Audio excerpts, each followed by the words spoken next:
Some people won't like it. I don't care. I don't care at all.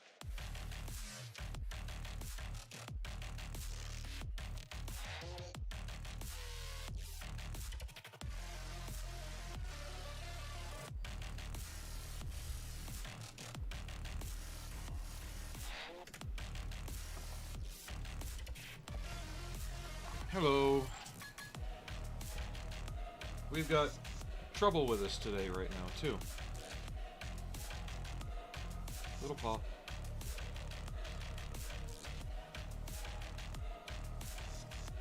Yep, Allie.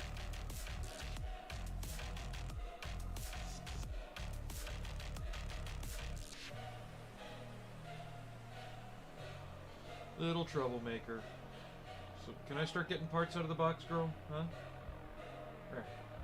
You're nibbly today. Oh, you're spicy today, yeah.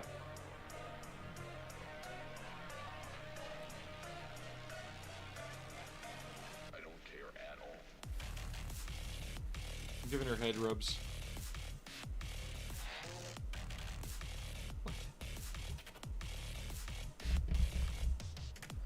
Come here. Come on. There you go. Get in the camera. You little nibbler. Oh.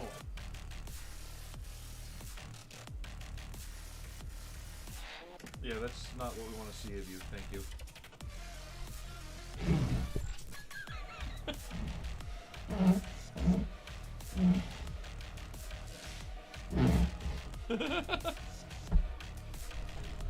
I moved the box and it scared her a little bit. So yeah, the box is as big as a cat. This is gonna be fun. Probably a slow stream today. Don't really want to paint anything until I get the new airbrush. So we're gonna assemble.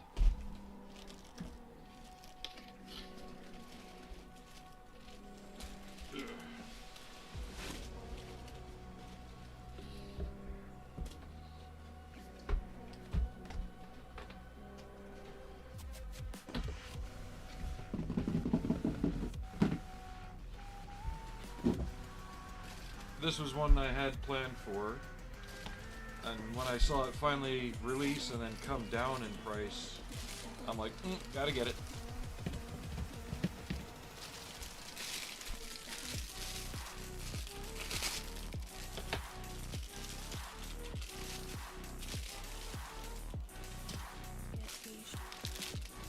So what I want to do is get it assembled, figure out all the sub-assemblies.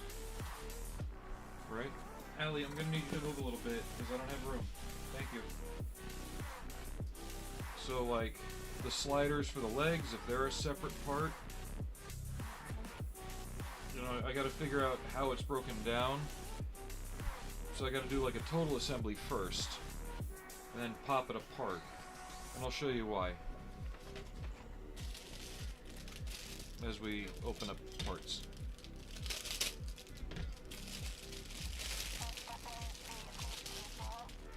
Like here, this color's a bit too blue-gray, right? Should be more of a gunship gray, not as blue. These are aluminum, but I want to see how badly they rub on the other parts of the model. That way I know if I gotta paint them or if I gotta get some aluminum powder and rub them down.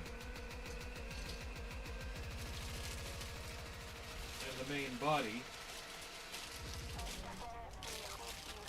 I think the plastic color is too blue as well. And microphone. Fudge.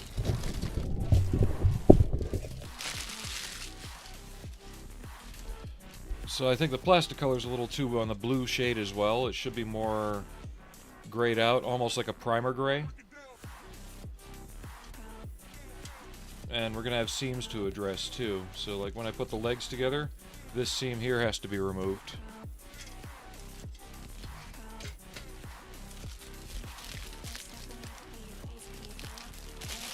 So I've got to assemble it and then disassemble it down as far as I can go for painting.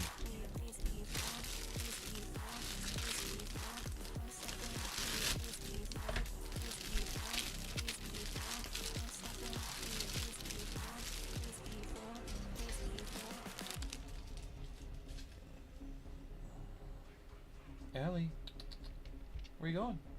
Who's coming? She just saw somebody come. Okay, let's get this over here then. Give me a little more room.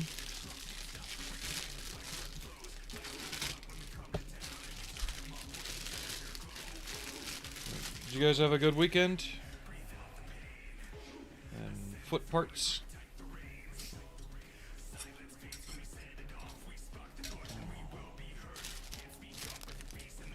Hi, Mittens. I think Mason came home from his friend's place. Mimit! Chair cat? No?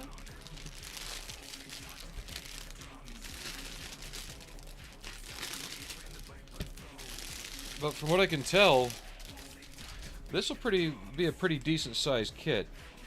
Just a hair smaller than the filming model, which was 1/9 scale.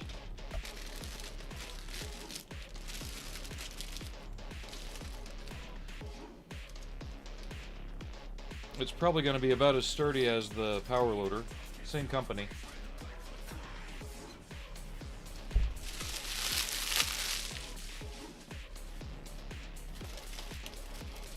There's going to be some other details to paint too. Like these tubes here are supposed to be black.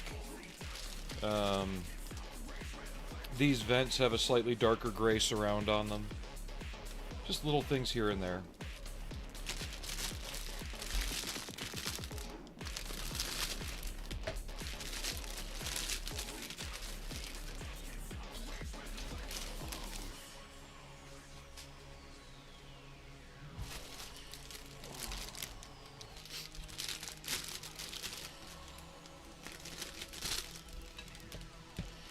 A lot of parts in this kit. There we go.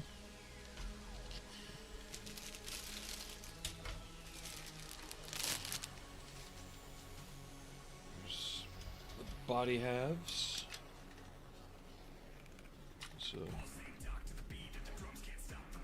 you got the main body parts here. That's towards the front.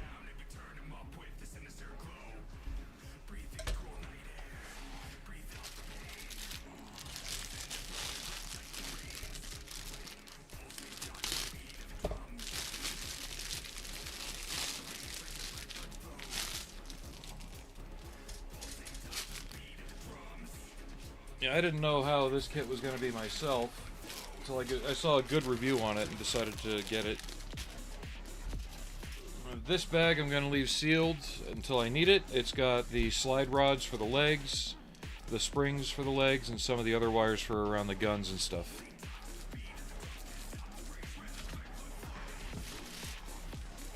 And decals.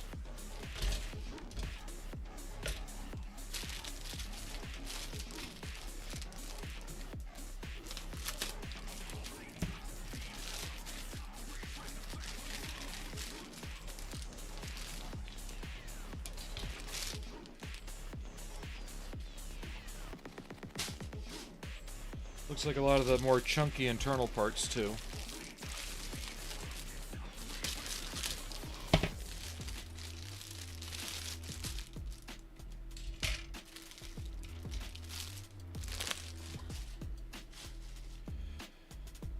See, this is kind of what I was talking about. The gun parts here and the back of the legs. Those should have been molded more in this color plastic. Nose itches. Okay, looks like it has two separate parts for deployed and not deployed on the rocket launcher.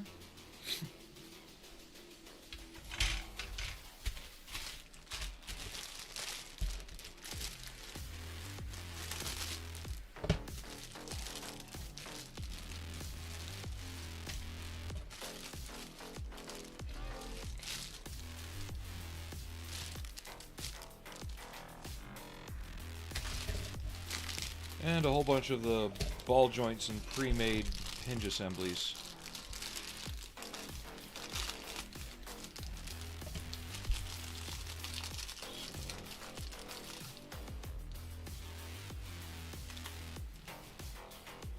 That's a rather hefty piece right there.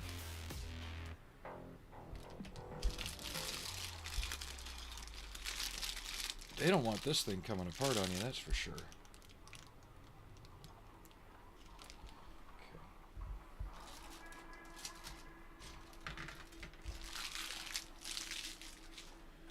Let me clear out the workspace, and we'll get started.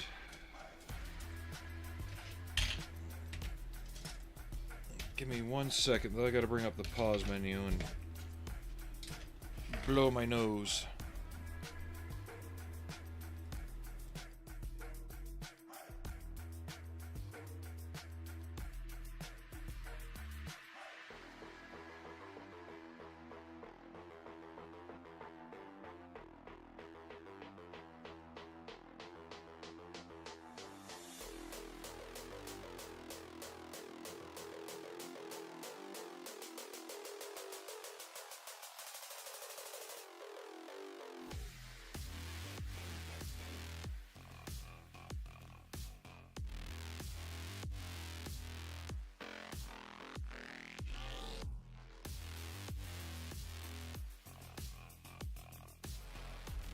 Alright, I'm back.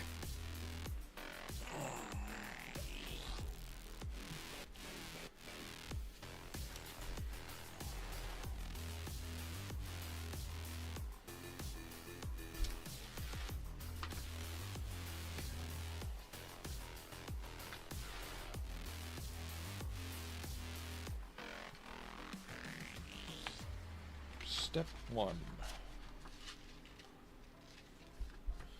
Looks like we're gonna start with the main body.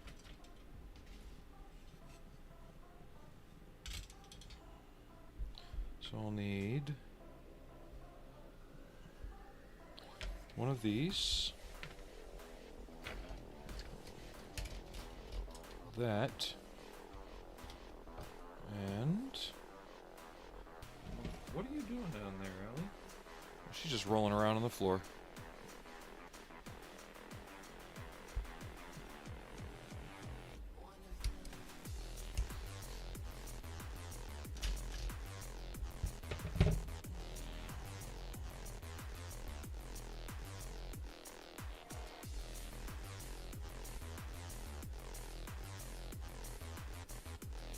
Might have to replace my X-Acto blade. I've been using it to apply putty. I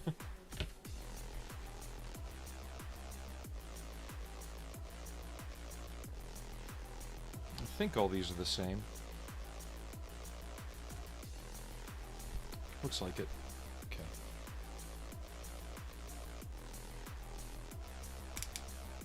Ooh! Ratchet joints!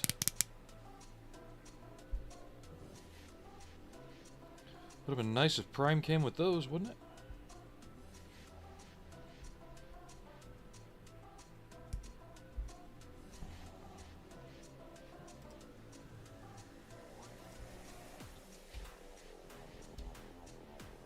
Let me see something here.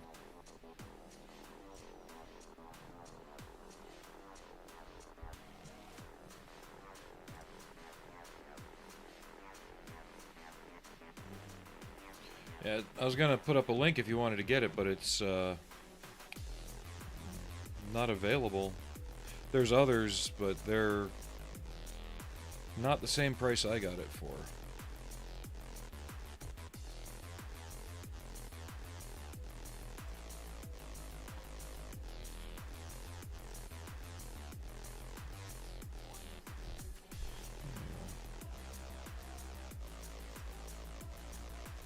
Hey, Loston. Oh, you already have it saved? Okay. Long time no see. I know it's only been a few days, but still. How have you been?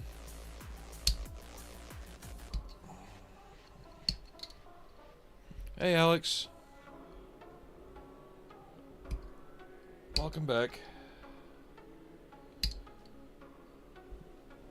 I want to try and get a good 3 hours in today. Waiting for the compressor to get here. It's supposed to be here between 3 and 7. Well, the blades really aren't cheap, so I completely get why I do the same thing. It's like, okay, the tip's not as sharp, so I'll just use the back end where I don't cut as often. You know, until you have a nice scar on the end of your thumb because it slipped and yeah.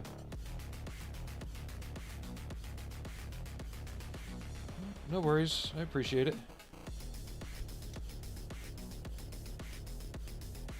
The rest of the audience spoiled me on Friday last week. Up, mittens up.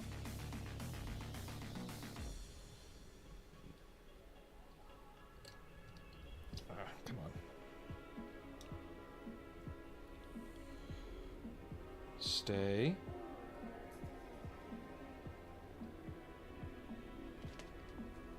We have Chair Cat. Yep, it'll be here today. Hey, Mittens. We have our Chair Cat. Hey, buddy. Yeah, the wife got me a new chair, so now... Let me turn this so you can see the cat better. There we go. Oh, I'm in the way. I do that too. I've used them to the point where they're not even sharp anymore, and there's really not much of a blade left. I've even had them broken down to here. Okay, so I need the 2 body halves. And the bee sprue. This one. Some parts I may leave off, like these. They go on via the outside, so they're not important in terms of structure. They'll need to be painted separately anyway and decaled. Like I said, we're going through trying to find out structure so I can disassemble and paint. Oh yeah, new comfy chair. She also got me a photo booth. I've got to figure out how to use that and which of my models will fit in it. So it's got the reflective liner, so it's more of a diffuser. Might come in handy with the shorts more. I can mount the rotary table in it. Get some better quality shorts.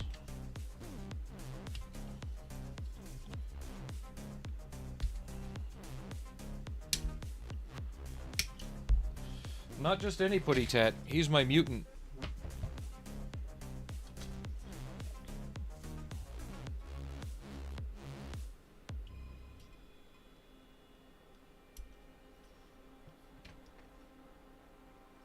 Yeah, but if this is as good as the Good Smile Power Loader, it's going to be a fun kit.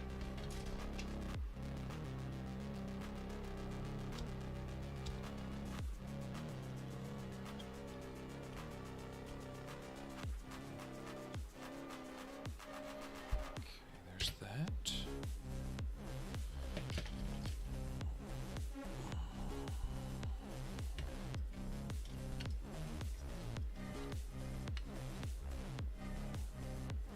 And the kit is supposedly supposed to be almost as posable as the original filming model.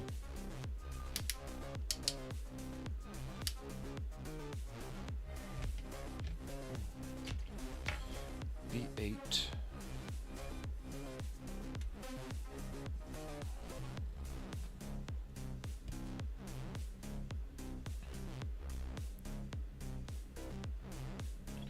Oh, nice.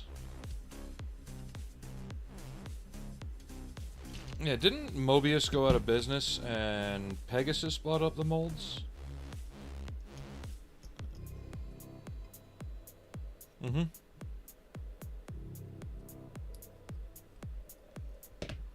But I think Pegasus can't get the distribution rights for Battlestar and things like that, so they can't release any of those kits.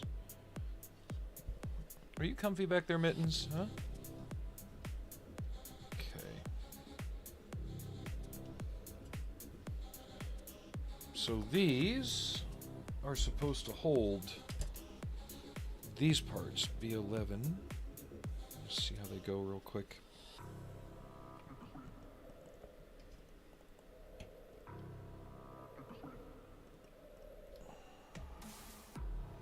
So I'm going to glue this in there so it doesn't fall out when I try and put the other ones on from the outside.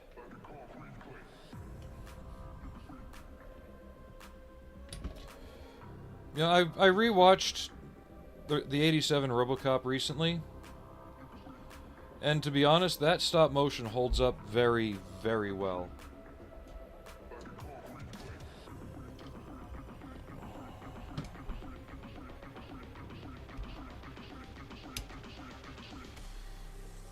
It was also a time when Phil Tippett was trying to introduce motion blur to the stop motion a little bit, just to keep it more live looking.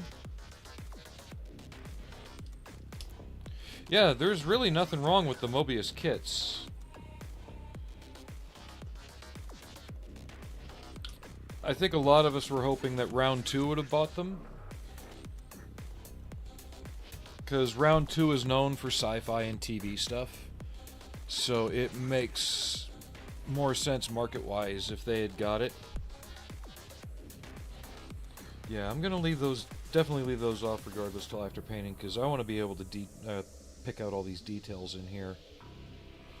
Let's see if I can get the camera to work with us. You never really see them, even on the filming model. They're there though.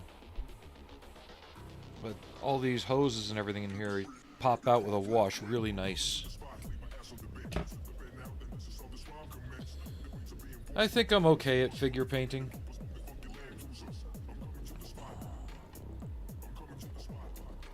I think my best to date is a toss-up between Hicks and Felicia. But there's room for improvement regardless. Come on, fit together you. There we go.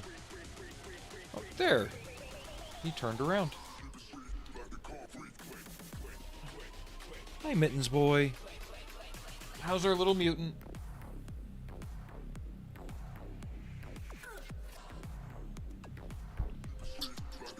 I was 11 when it came out. Hey, buddy. Yeah, good kitty cat.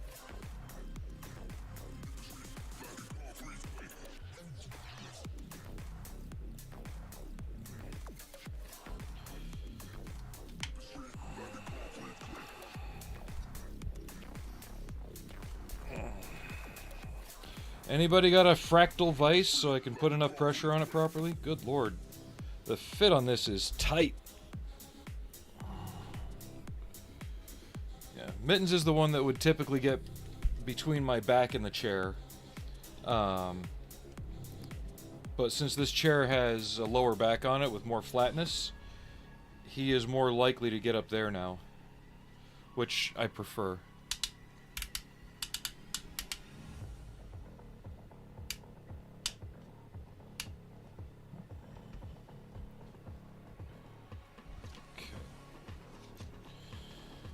Alright, so E2, 6, and D10.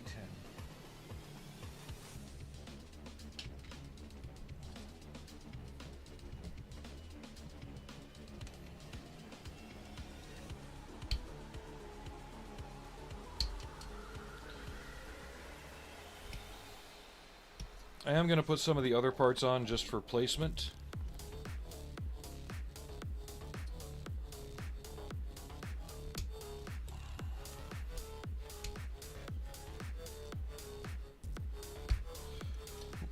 What I think is funny is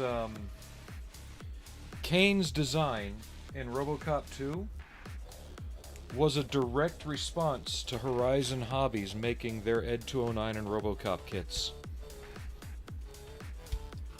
since they were outside of the U.S. copyright system at the time, they could make the kits without having to get permission. So when it came time to do Robocop 2, part of the design impetus behind Kane was to make it so the kit makers, the you know, companies like Halcyon and all, or Horizon and all them, couldn't just take pictures and easily make the kit, right? They couldn't look at the film and go, that's how big it is, that's the shape, and figure it out. He wanted to make it so mechanically complex they couldn't do it. And it worked for the longest time. I think Argonauts came out with one of Kane back in the 90s? Late 90s, early 2000s. I saw it at a hobby shop in London. Didn't buy it then. But now that other companies have the rights, so yeah, I should be able to pop this off. A little bit, yeah. So this right here is going to need filled. I need to see how far back the head covering comes. I think it just goes to right here. I might be able to fill that without having to remove everything and take it apart.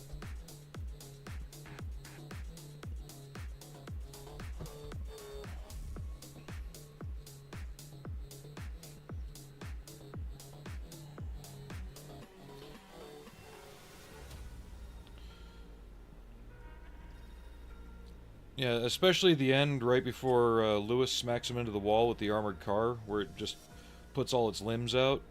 That had a very Spider-Man feel to it, you're right.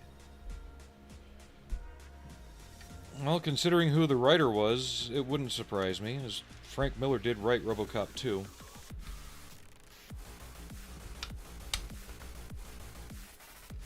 He was the guy in the drug trailer that was making the drugs for Kane.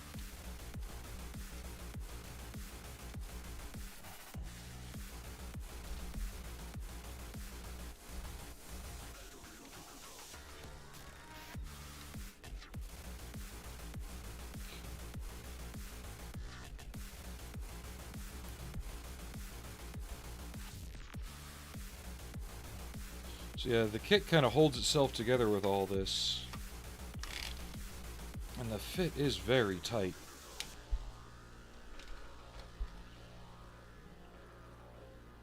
Like here there's supposed to be a seam anyway, so I'm going to leave that.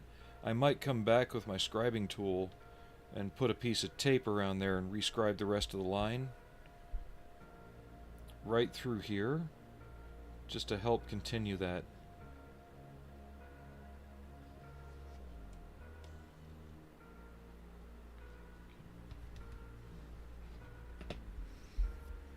So we need this piece.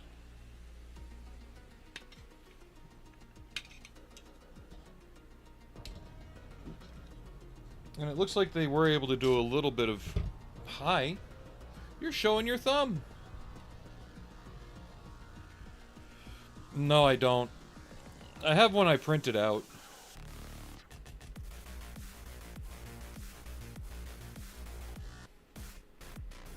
And I have Kane that I printed too. Still gotta finish Robocop though. I haven't finished painting in the face and constructing the wall, because I'm kind of posing him like the poster for Robocop 2. But Kane's pretty much finished. I saw the price tag for what they wanted for the Moderoid Robocop right now. No thank you. And the Kane kit hasn't been reissued. And it's going for about 200 online at the average.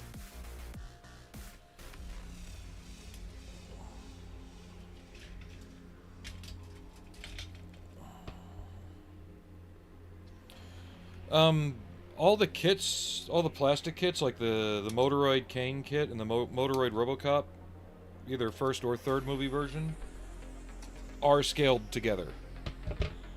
They're all supposed to scale up.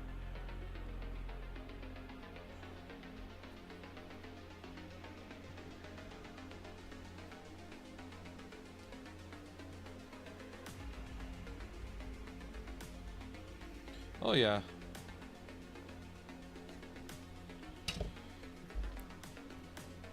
Okay, so this has to go in here.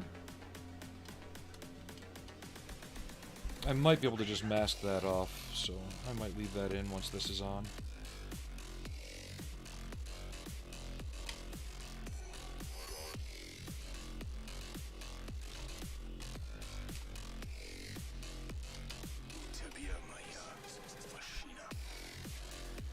And this goes here.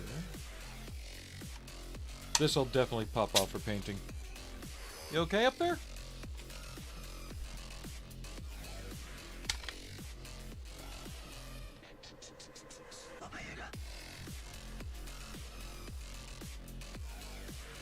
Yeah, that's almost as big as the Horizon one, just a tad smaller.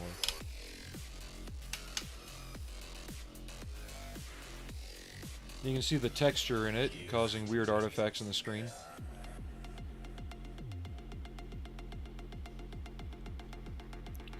But give me a second, I'll get Kane.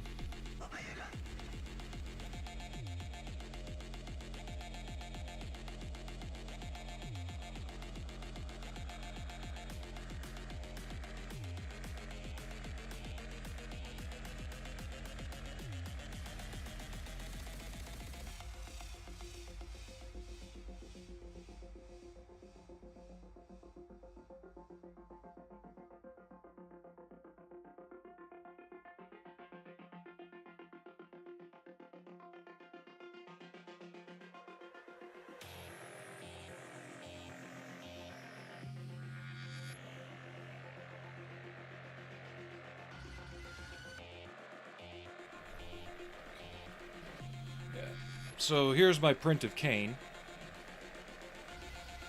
And from what I can tell, this is about the same size as the stop-motion puppet.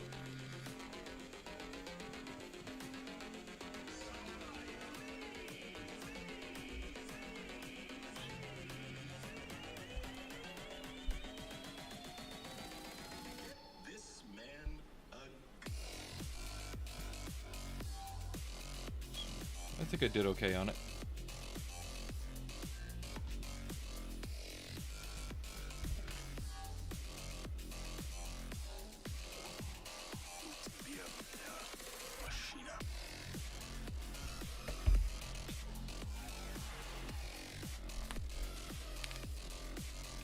Yeah, he definitely...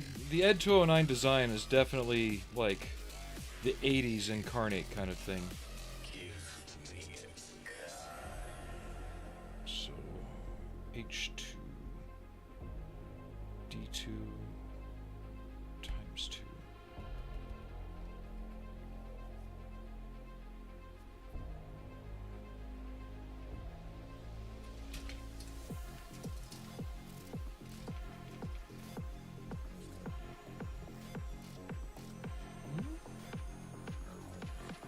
Oh, okay.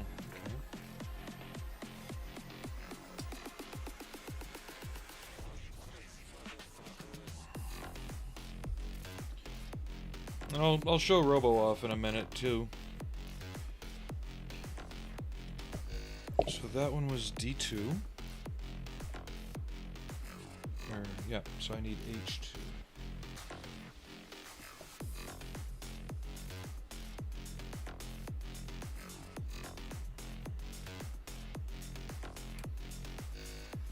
There's actually 2 sets of files in the one that I got. One for the static figure, like that. And another one meant to make a larger posable figure. Unfortunately, that doesn't go well with resin. Because the way resin wears.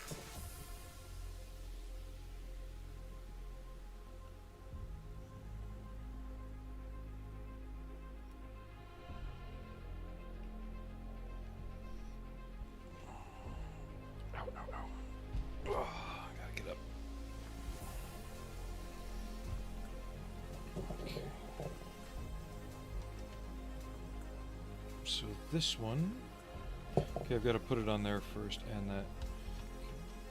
Now I need K9.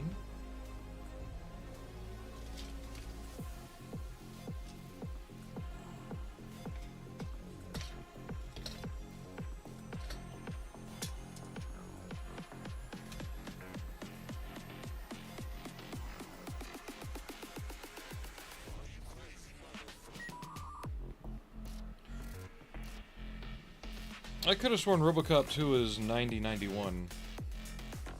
I could be wrong, though. Robocop had the 3-round burst 9mm and the 50 cal.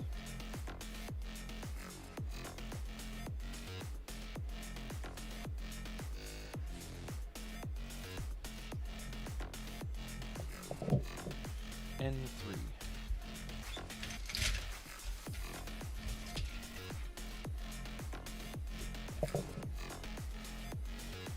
And I forget what it was, but I think there was actually a B movie that predated Predator by a year. Well, Robocop 1 was 87, Robocop 2 was 90. 9091.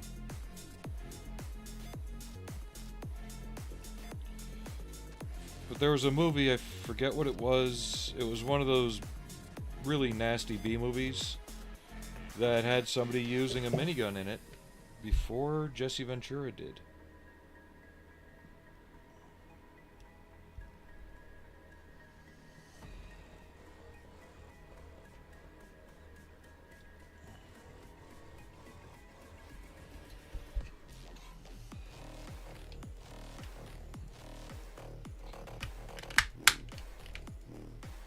There we go.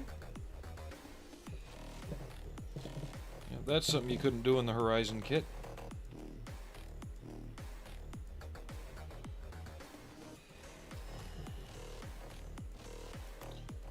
Yeah, but that was also 91, 90, and after Ventura. I don't remember being in the running, man.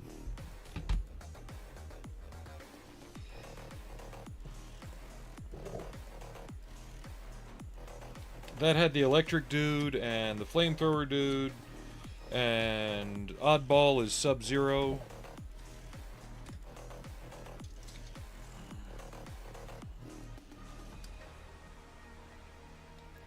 Well, Top Gun was the 20mm installed in the F-14.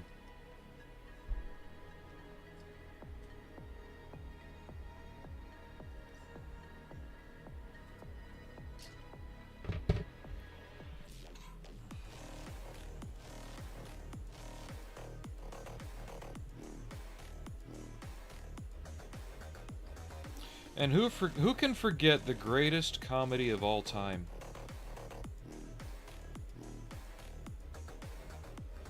Iron Eagle. And I believe Top Gun was 86. It was competing with Aliens.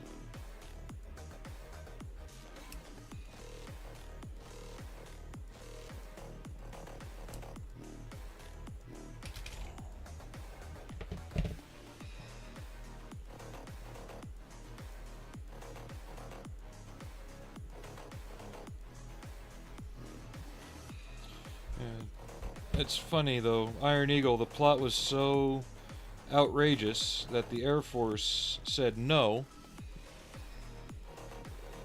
but the Israeli Air Force said, yeah, sure, why not? That's why all the planes in Iron Eagle are Israeli.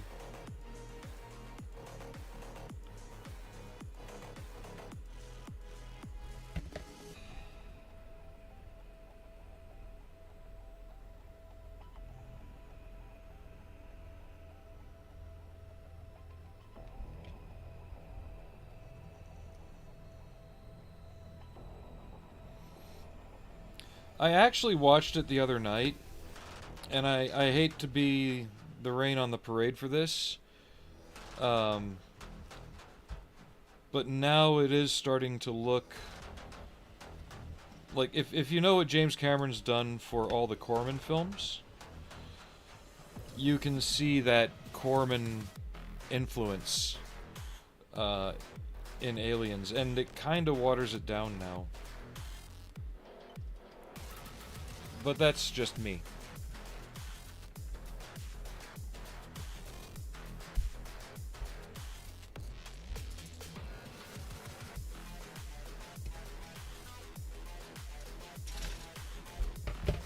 And I think part of the problem with that is the upscaling for Blu-rays and everything. You begin to see the flaws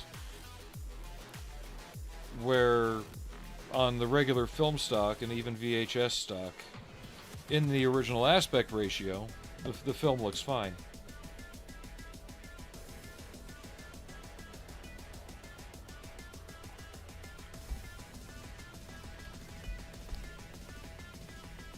But you can also see in The Abyss how in the 3 intervening years, Cameron's abilities and style had increased tenfold.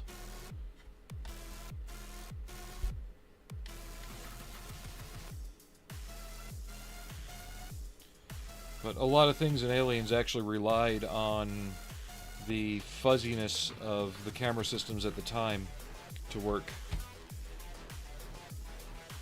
K3, D4, D7.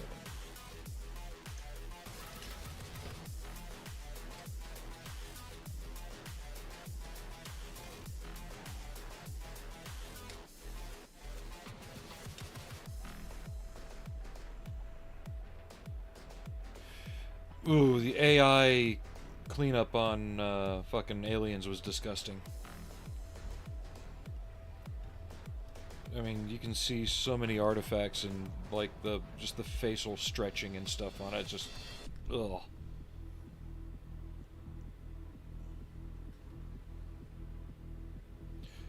Well, it was needed.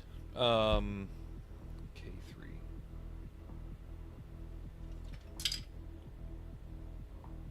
There's the case for. Okay. Take the scene where Ripley has to set off the sprinklers. For the effects to work in that, it relies on the grain of the film making things not so visually legible, so that you're seeing the rain falling, but you're not noticing which direction it's going, because a lot of that scene had forward to reverse cuts in it. And on regular film, and even the original DVD release for the quadrilogy, it looked alright. Well, not only that, I remember the movie having a particularly bluish tint added to it in the post-processing, which for the Blu-ray got removed, and then when it was reinstated for the 4K, they overdid it.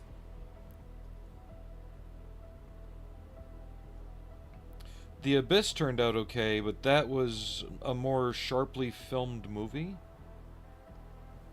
The lighting was more suitable for it. But Aliens especially, no, it wasn't really meant to be seen that clean.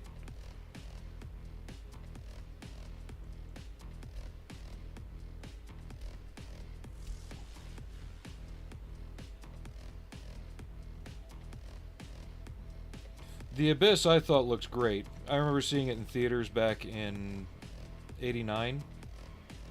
Saw it in a theater down in Miami, actually. My father took me to see it. And then since then, it's only been VHS or honestly, terrible DVD copies. Very bad DVD scans, to be honest. Even the director's cut that came back out in 2002, I want to say, looked horrible. And then I tried watching it again today on a non-upscaling drive, and it still looks shit. But now that I've got the 4K transfer of The Abyss, it honestly is probably the better of the 3 films that got the upgrade. Between True Lies and all that. So if I do this right, I should be able to pull these out for painting. I can leave these in.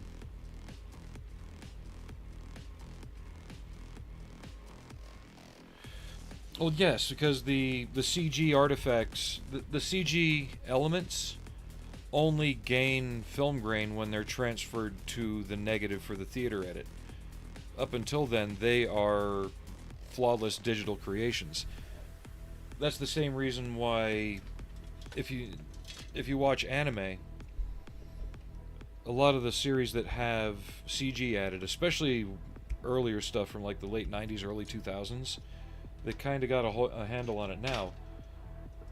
But you would always see like a stop motion-y effect on the CG in anime because they're taking something that was smoothly animated on a computer and having it to adapt it to a lower quality frame rate for the animation. So it winds up looking stop motion-y.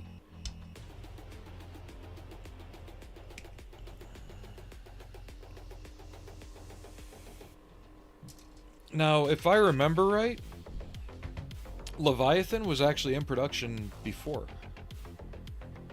They came out the same time, but it was in production before The Abyss started filming. But then they halted its release for some reason. I remember reading something on that. But yeah, Deep Star 6 was definitely the copycat, though. You could tell that was filmed in a rush.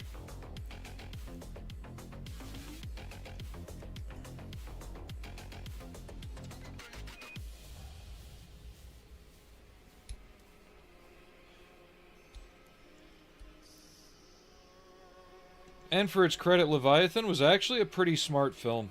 I liked it.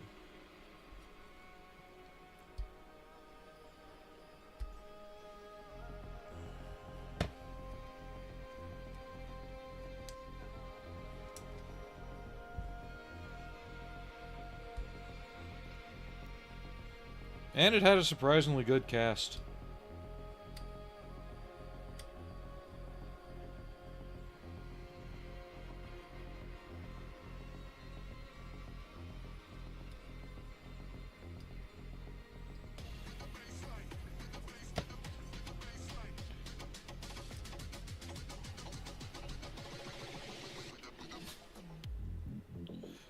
What I think is funny, though, is even The Abyss is now dated by its Cold War setting storyline.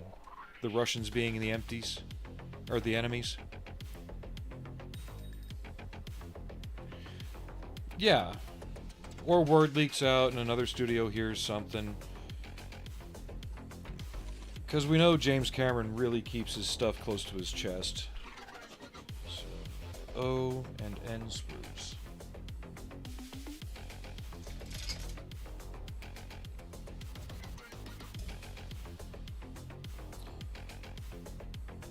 To be honest, Deep Star 6 was really, like...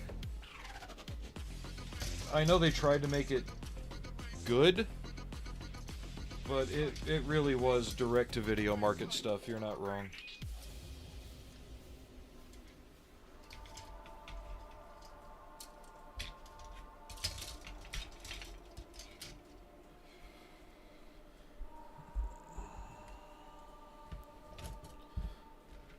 Plus, another reason I think that it's true that Leviathan was in production before, even though ILM did the effects work, who did the creature effects? I know ILM did the graphics. Was it Boss Film? And the Skotak brothers, did they do the creature effects for the aliens? I'm trying to remember.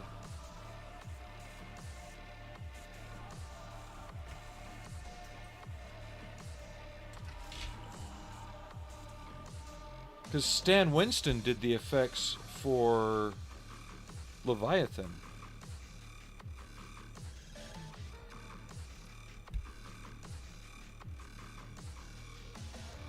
So you think if Leviathan was being made in response to The Abyss, Stan Winston would have been like, But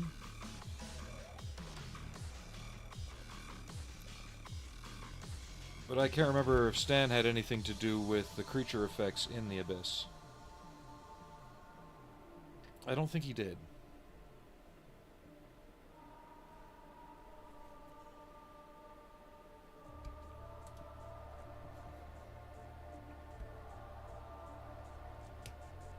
Hey, I think we can all agree that The Black Hole is an underrated classic. I'm gonna be lit on fire now, aren't I?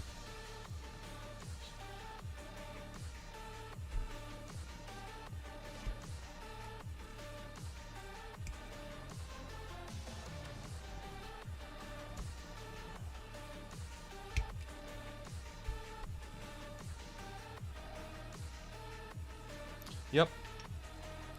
And funny how they both had a space station theme and a big shadow conspiracy kind of alien in the background, you know. There's too many similarities to not know that that was intentional. Because didn't Straczynski do some Next Generation writing for a time? I know Ron Moore did a lot of Star Trek work, and he kind of went on to do Battlestar.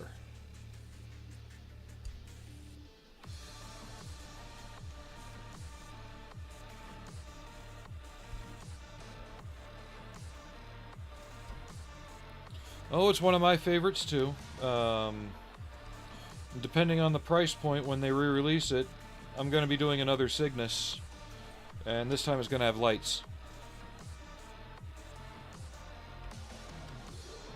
Sorry, I'm not working in camera here.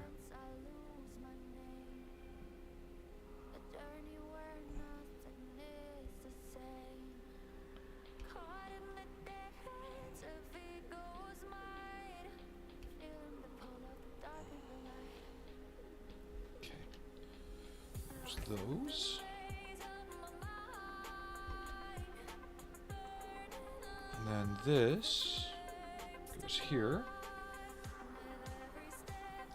That there.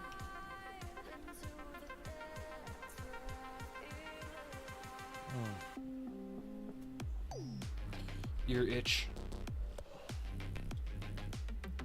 And then these.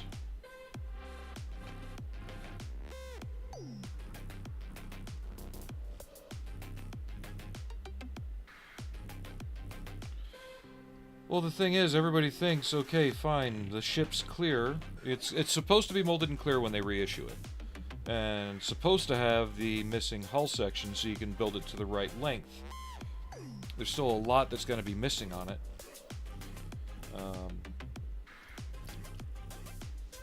It'd take me about 30 minutes to get mine out of my case to even go over that. Needless to say, it's not just a case of stuffing it with LEDs, painting it clear orange, and calling it good. There's actually sections of it that need to be dark.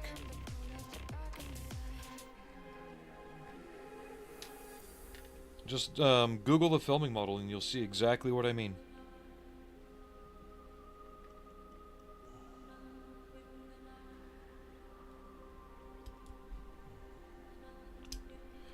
Just the original kit that I've got was molded in silver plastic, so there's no real way to effectively light it. Like, I could have gone through the trouble of cutting out every single triangular window and replacing it with the clear film on the inside. No. Oh wow, you are tight. Okay, there we go. That's neat. They left that free moving. I've got it on a short on YouTube. 11 and 9.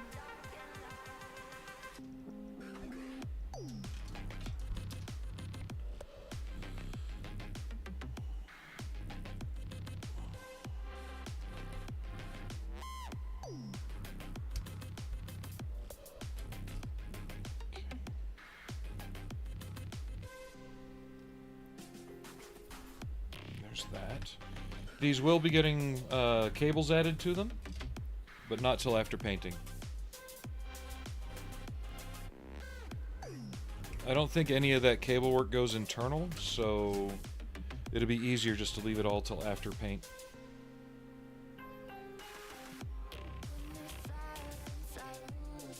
Oh yeah. I think before I do that, though, I should finish the Defiant that I've got lit, and then I've got to finish the Reliant.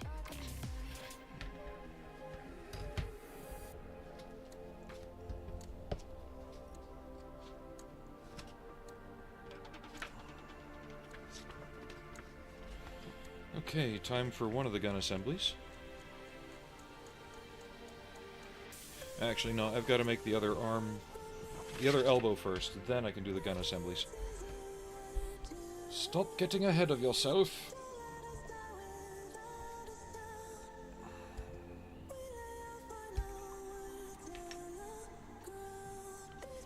But when the Cygnus drops, when it releases, I have to grab it immediately, because lately it feels like kits these days, especially ones that haven't been out for a while, when they sell out, like, immediately.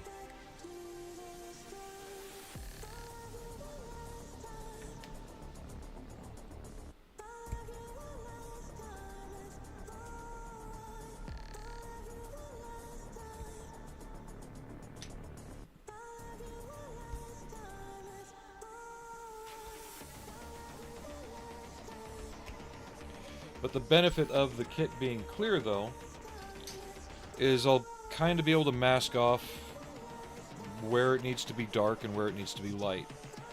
But there's some of the areas that are dark that have, like, pinpoint running lights along them. For that, you just need to drill through the paint on the edge. I keep giving... There's STL files out there for doing a Gunstar in 3D print. I've got them saved to my favorites. But part of me keeps keeping, like, a hope alive that someone's going to do a plastic kit.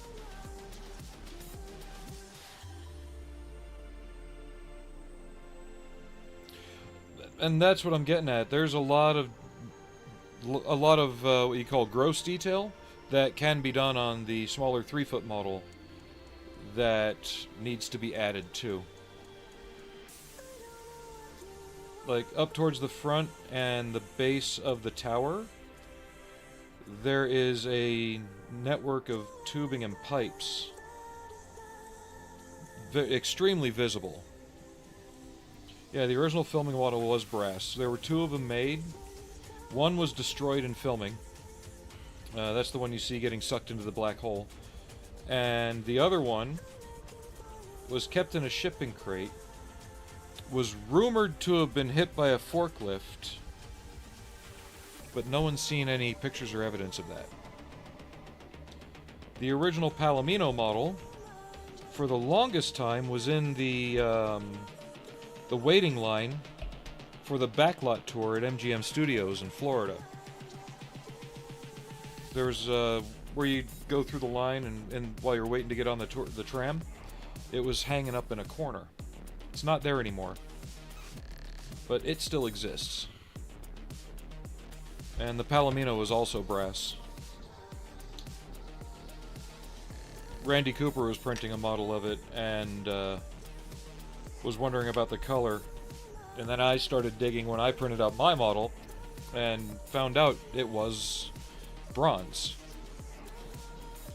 The tower, honestly, if you want it to be more accurate, you have to cut out a chunk between the top dome and where the spars come out and completely replace that.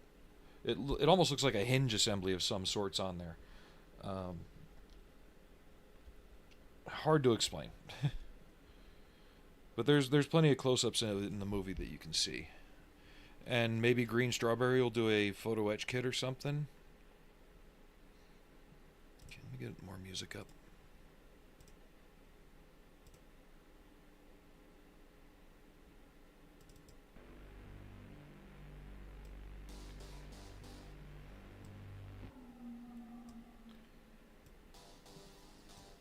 If you bring up if you go into my shorts and look, I've got a short of my model of the Cygnus up, if you want to see what I was able to do with it. And essentially I'd basically do the same things on the new build, but just with lights. I might try 3D printing some more of the antennas, because there's better files out there now. And see what I can do about those if nobody releases a decent photo etch kit.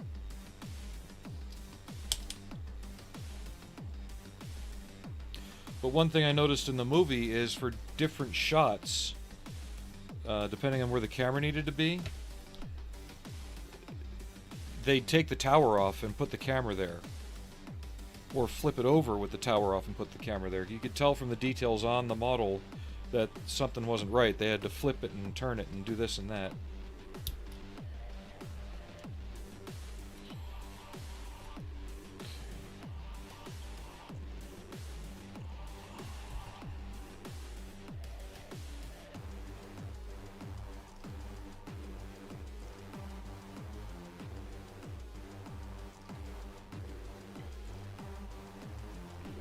the thing is,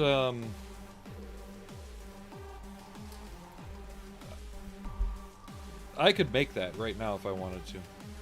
The smart gun? I'm gonna have to dig out my Cygnus and show you guys kind of what I did on it, aren't I?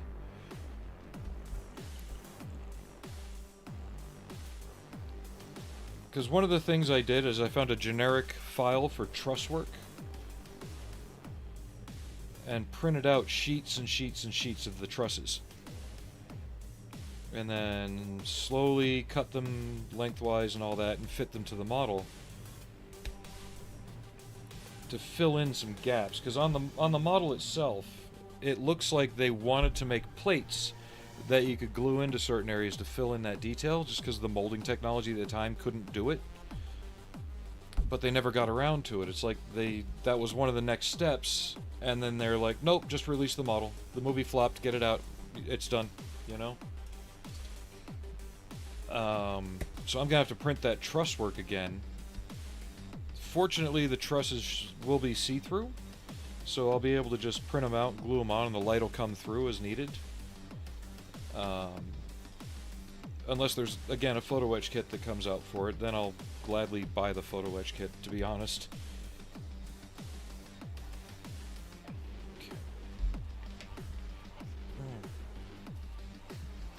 But the smart gun from Aliens,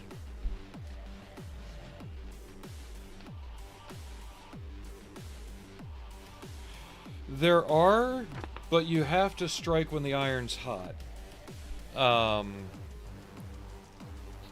I think right now round 2 knows that kind of like our generation is the one buying the models now.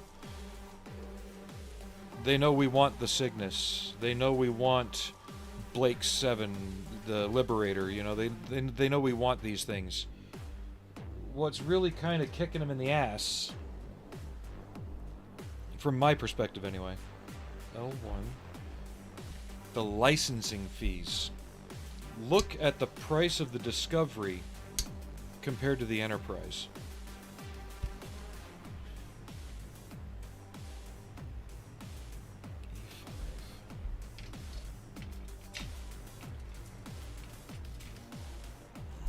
Yep, they did, and apparently their large-scale Eagle sells very well. Enough that they've done more than one run on it, and they're doing the fighter version of it, whatever that's called, the Hawk.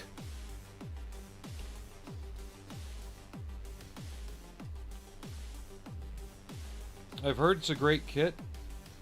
Just, I'm personally not interested in Space 1999. It never really caught my interest.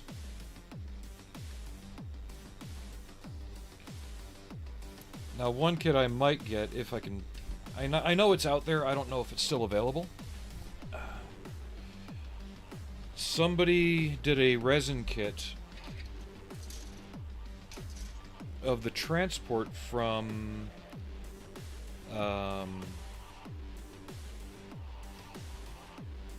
what the hell's Outland.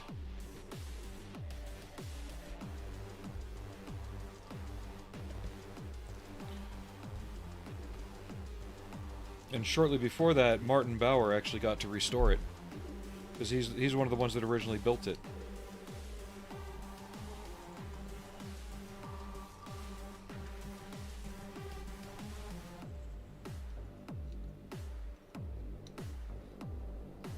I'm gonna glue this in here, I think, if it'll let me.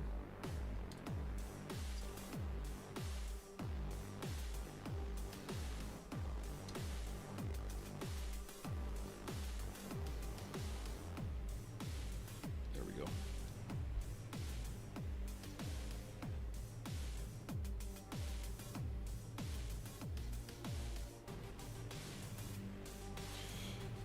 Well, that's why a lot of independent comics and comic companies have increased lately, and it's not new, what you're talking about. Look at the state of DC and Marvel back in the 90s. Shortly before McFarlane split off and took everyone with him to create Image. And then look at what Image was producing.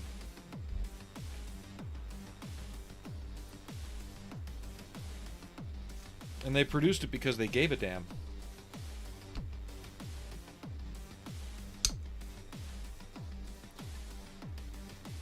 Now, even things have gone south for that company through, various BS reasons. But overall, Image was the example back then of what a lot of independent comic companies are doing now.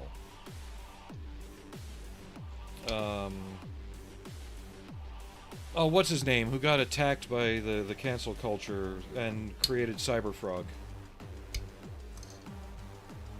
Oh, I forget his name. He's a good artist. Odd style, but good artist.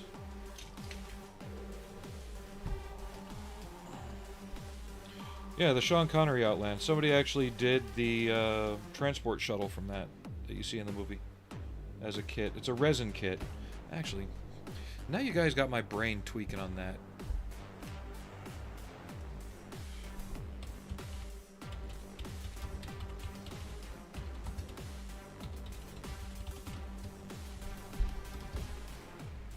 Yeah, the Con-Am shuttle. Fantastic Plastic sold it. 1/500 scale.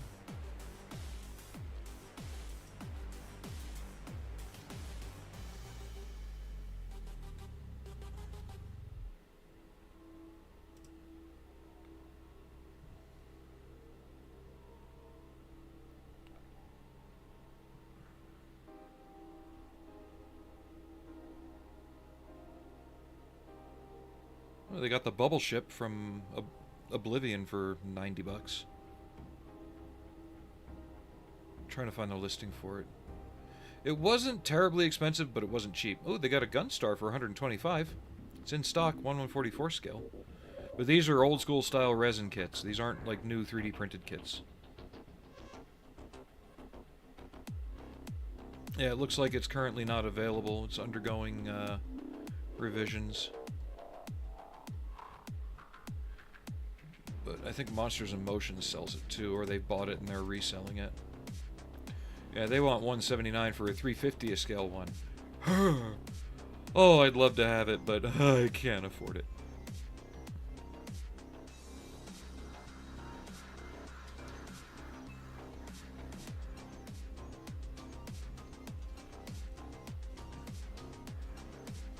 I can't even tell if it's in stock or not. Here's a link.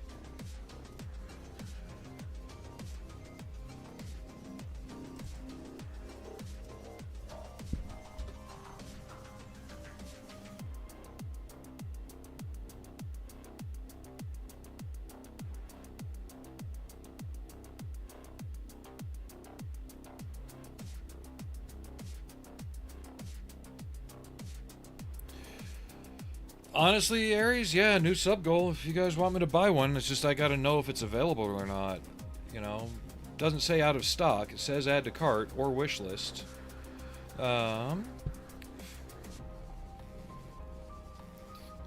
Looks like that's the only place to get it because Fantastic Plastic retired the 350th scale kit.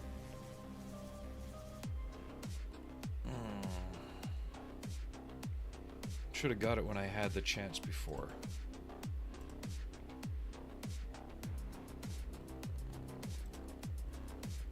But the people who did the model work on that also did the model work on Nostromo, on Alien. That's why everybody who's seen Outland, and I like it, it feels like it's in the Alien universe. Because aside from the director and the cast, all the same art departments, costumers, graphic designers, and all that worked on Alien worked on Outland.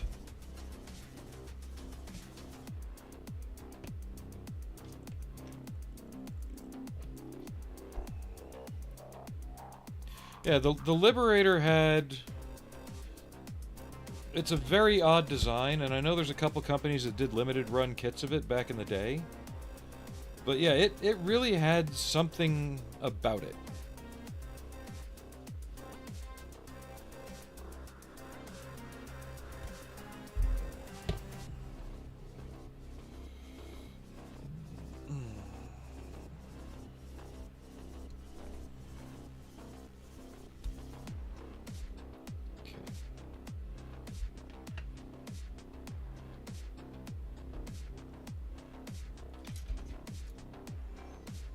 Am I just being an idiot now? Yes, I am.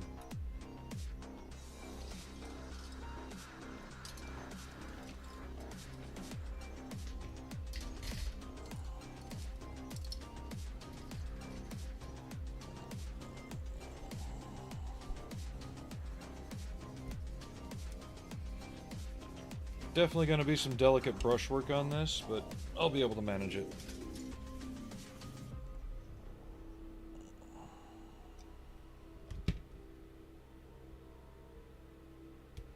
Well, a lot of the people that worked for Jerry Anderson also did the effects work on Alien and stuff.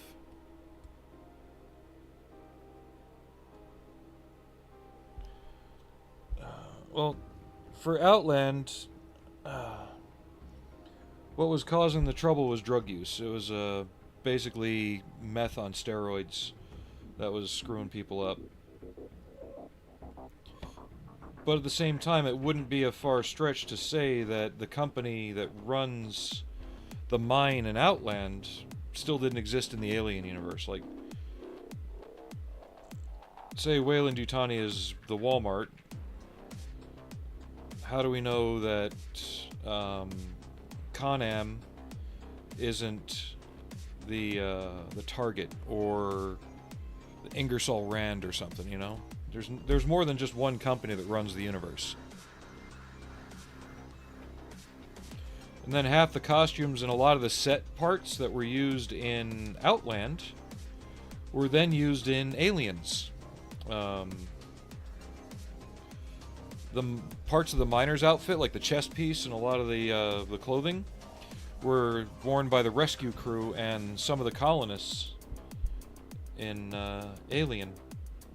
So the crew that got Ripley's escape pod at the beginning were wearing part of the mining outfits from Outland. And the boardroom had the same track lighting that was in the dining hall in Outland.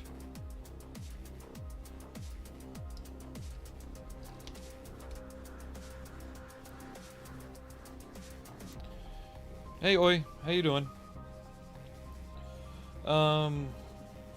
Maybe, but honestly, it works.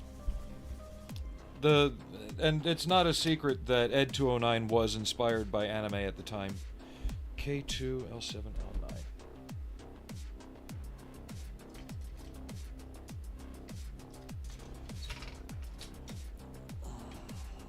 Some of the original concept art for Robocop was extremely Judge Dredd looking.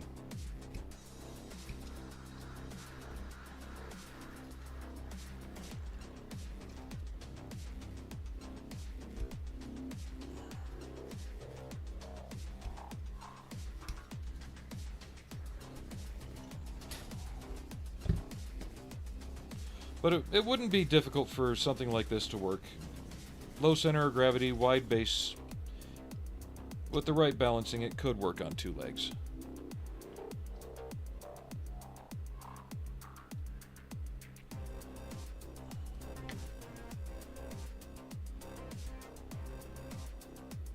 But do we really need it? I'm gonna skip ahead real quick.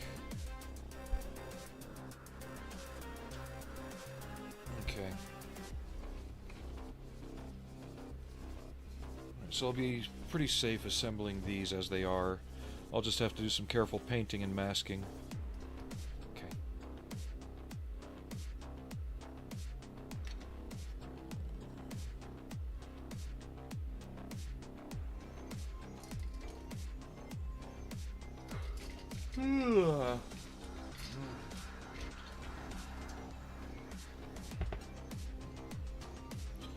But Robocop was also one of the last cartoons that also had the,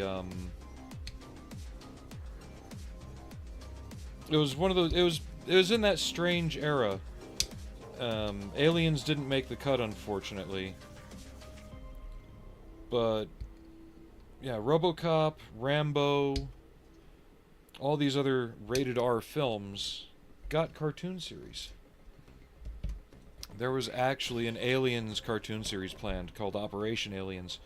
And that's where all those weird toys came from back in the 90s. Like the bull alien and the praying mantis alien and all that. The molds were done, everything was ready to go. And they never made the series. So they just sold the toys as is.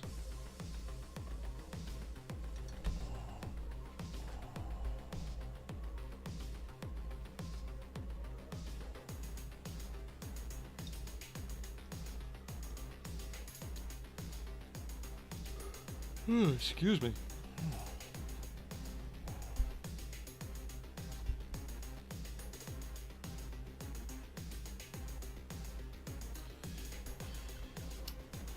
It almost does.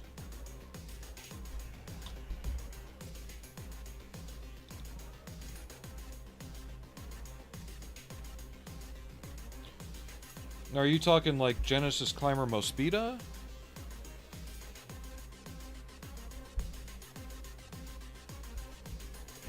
Monogram did a kit of that. I wish I could find it. Oh, Revell, but Revell Monogram, whatever you want to call them.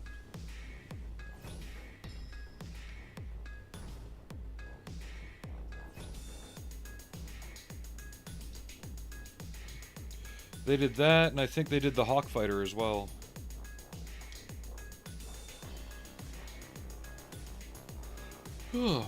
Sorry for the yawn.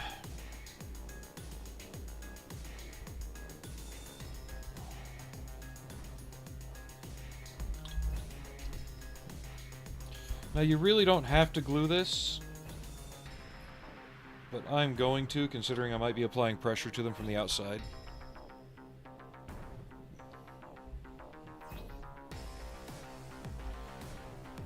But as long as nobody mentions the R word, you know, the one made by Harmony Gold, we'll be fine.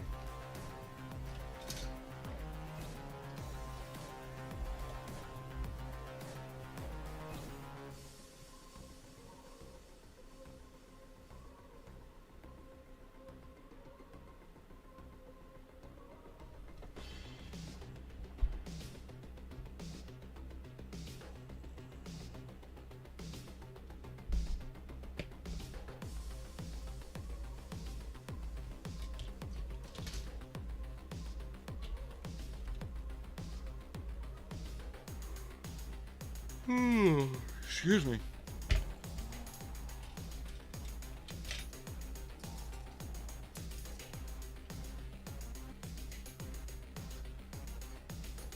Because there's no such thing as that R show. It's Macross, Genesis Climber Mospita, and Super Dimensional Fortress Southern Cross.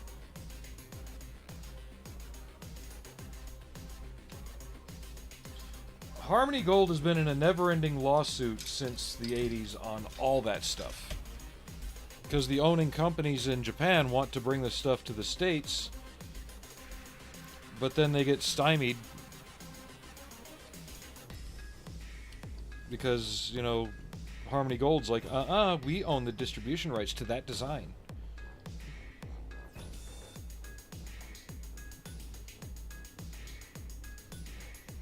Yeah, somehow, some way, they managed to, you know... The only thing with more of a grip is the special needs kid and the class pet.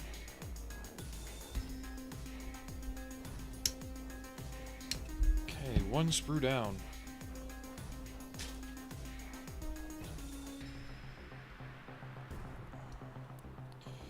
That's why when Macross Plus was released in the 90s, everybody was like, how in the hell did this get over here?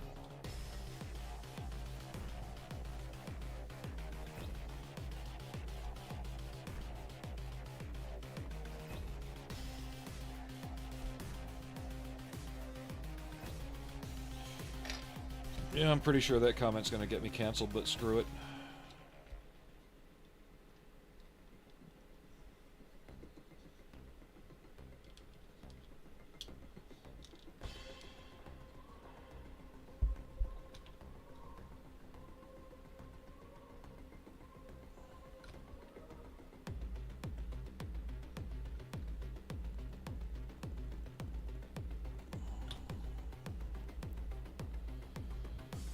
Okay, so this can go with those. These go here. I need 2 of these. Oh, I have the Macross Plus soundtracks, both of them. And some of the extended stuff for the movie. In fact, I've got 6 Macross kits I've still got to finish.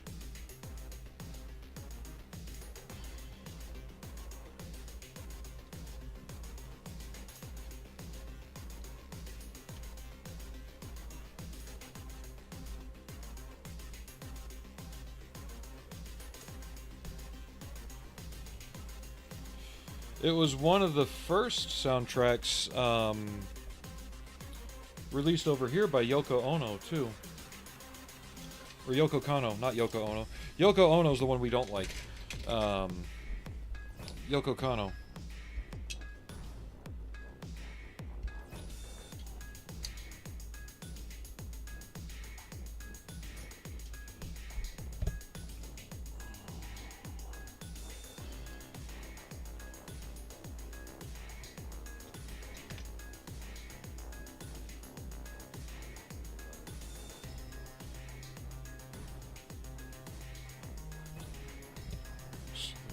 This.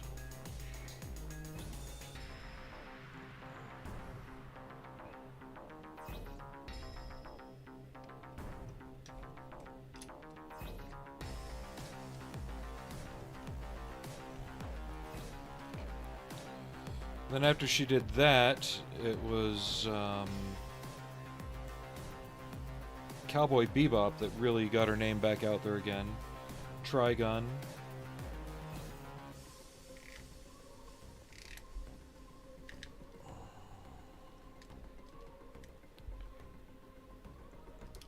Oh, so did I. I don't like what's going on there. We're gonna pop this back apart.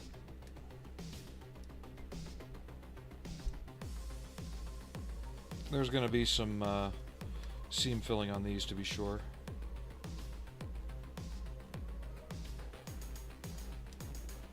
Actually, the CD I've got dates back to '96. I remember when I first got the soundtrack, though. Or not the soundtrack. I was getting the tapes, the 4 original OVAs. When I got them, the 4th cassette, there was a batch that was wrong. The sound was off on them. Like there was a massive sound recording error on them. So I actually had to return it and get another one. There we go. And that was for the videotapes, though.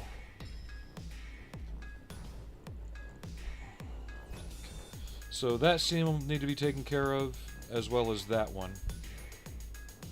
So we're going to put some glue on you.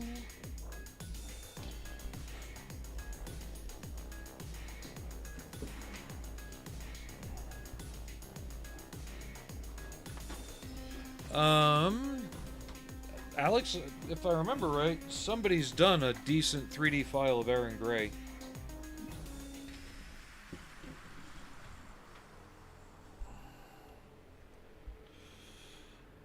I'm working on a General Lee for somebody else, and on CG Trader somebody has done the Duke Boys and Daisy Duke, so I'm going to add that to the model when I get to the finishing stages.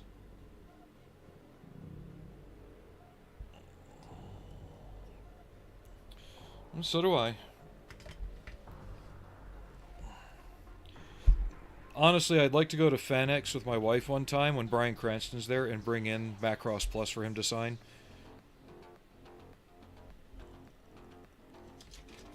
just to watch the look on his face, to be honest.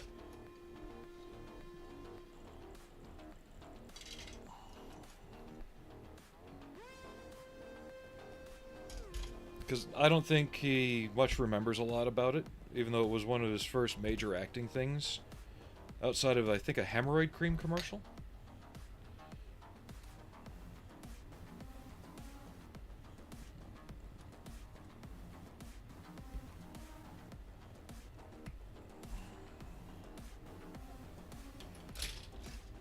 Okay, BB. Beast Brew. There you are. Come here.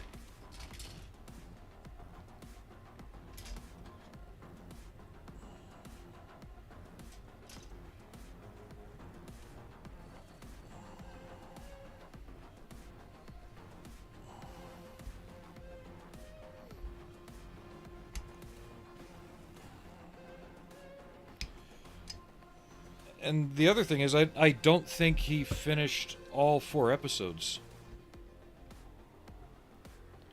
of Macross Plus. They said there was one that he didn't do, and you can tell there's a difference in his voice. And I know he didn't come back for the dub of the movie, and even that's damn near impossible to find.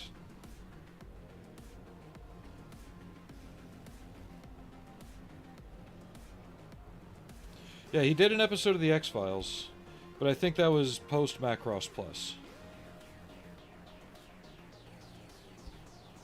And he wasn't even credited as Bryan Cranston in Macross Plus. Oh, it's funny is talking about the other show, the R-Word show. The voice actor for Roy in Robotech is Yang in Macross Plus.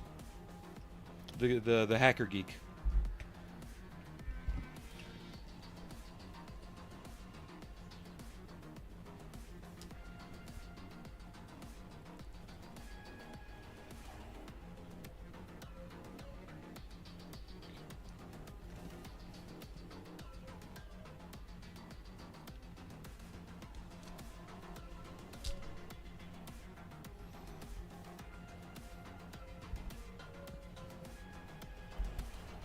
So it is funny. There's a little bit of that crossover there.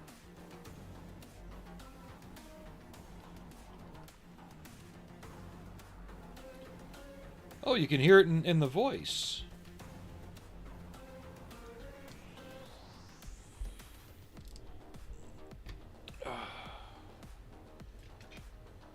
No, it's been snowing on and off here, so my back has been out of whack for the past 2 days, too. I dare not sneeze. Yeah, overall, this kit's fitting really well.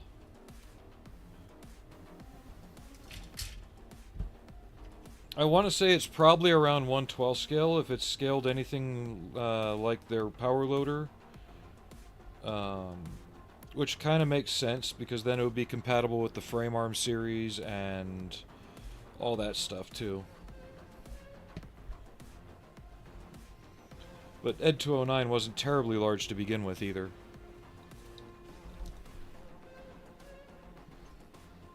Yeah, the parts are fitting well. I want to be able to take care of some of these seams, since I will be painting it.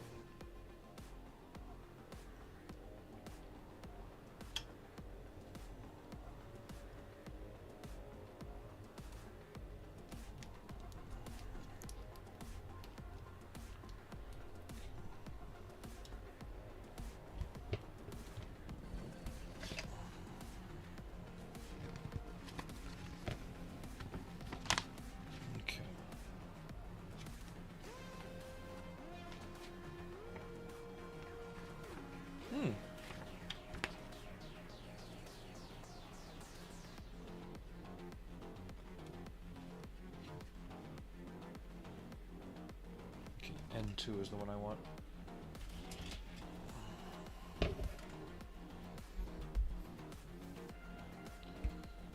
Yeah, the average price for this kit should be somewhere in the 50s. If you see it for sale any higher than that, someone's scalping you. It just got re-released recently.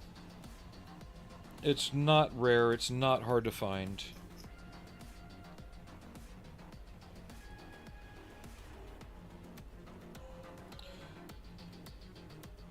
Last week when I got it in the mail, I was talking about how I was at a contest down in Salt Lake last year. And one of the people there, who I'd bought stuff off of before at pretty fair valuage, you know, had this kit, and I'm like, ooh, how much? He said $150. I'm like, are you fucking serious? I actually said that to him. I'm like, no, it's not worth that. Well, Alex, if you do any 3D printing at all, a lot of those older Jerry Anderson things are actually, you can find 3D files for them now. I need the other. But yeah, when he said 150, I just laughed in front of him, like, what? You know, like, it just got reissued. It's like $50. And he seemed a bit taken aback at that, but it's, you got to start having that reaction at these collectors and scalpers who think just because something stopped production immediately allows them to triple or quadruple the price. No, because it's not rare.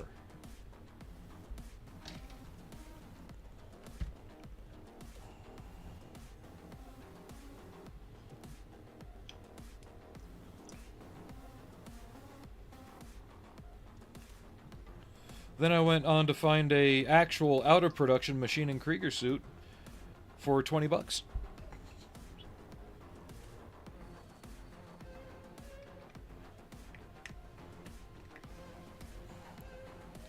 Yeah, that's why when I saw it for its actual retail value on Amazon, I'm like, mine. And that's all I was waiting for, was the Amazon restock on it.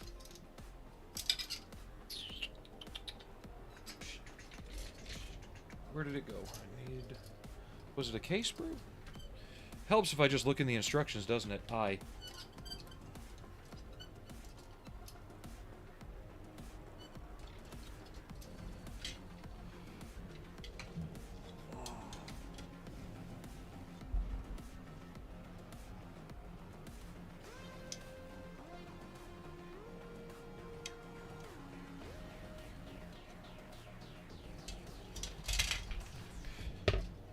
Now, if it had been 10 years and Good Smile was no longer in business and nobody knew who had the molds, then yeah, I might be persuaded to pay $100.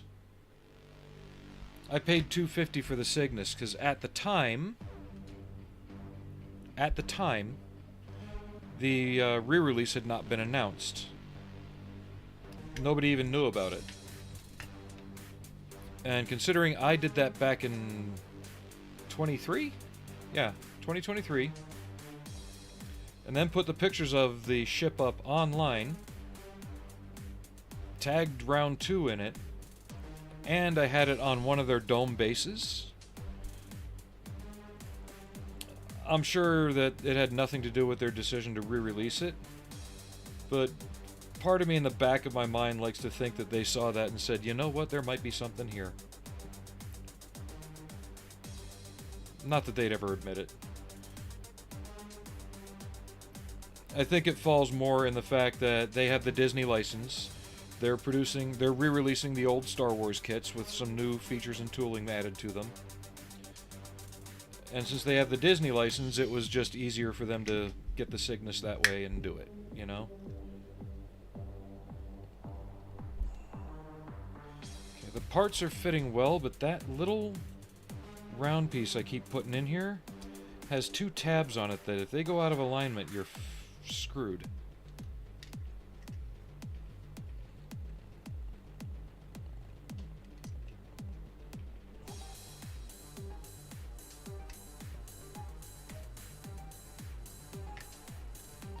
So I'm just trying to make sure it's fully seated.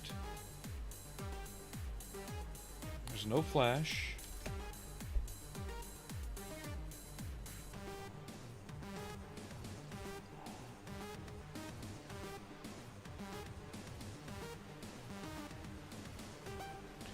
Yeah, no worries, Lustin. I'll catch you later.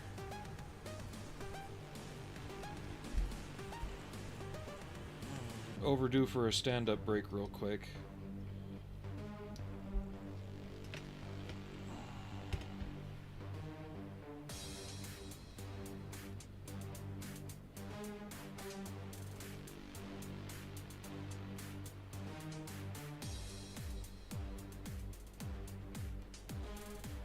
Catch you later.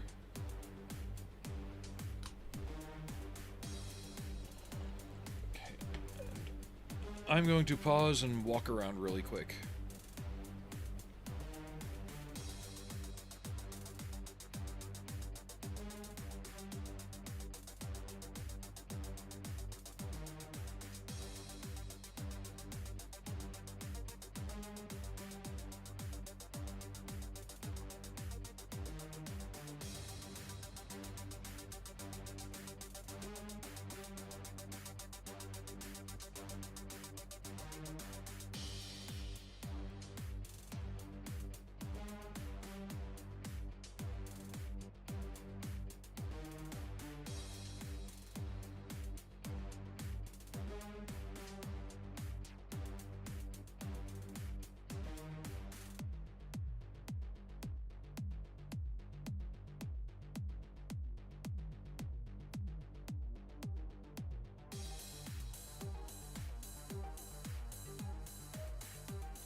Yeah, there are some things that are worth paying a little extra for, especially in a market like records, because chances are a lot of the presses that made the records back in the day no longer exist. Right? So there's really no way of getting new ones.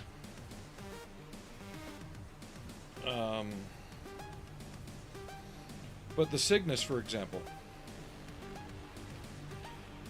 when I was searching for it on eBay, it's not really rare. It is hard to find. Sometimes you go on there, you can't find one. Other times you go on there, you find 6 different ones of varying quality. The one I found was unopened, unbuilt, in the original box, in the original wrapping. I opened that thing and it smelled like a 1981 KB Toys. So it was that complete, that original. There were 2 others on eBay at the time. One was assembled, but missing half the tiny parts. They wanted $500 for it. No. There was another one that was unbuilt, but the box had been opened. There's no way to tell if anything was missing. They wanted $300 for it. But then I found that one for unbuilt, still sealed, for $250. And out of all of them, that was the honestly best deal. And that is the average price of that model until later this year.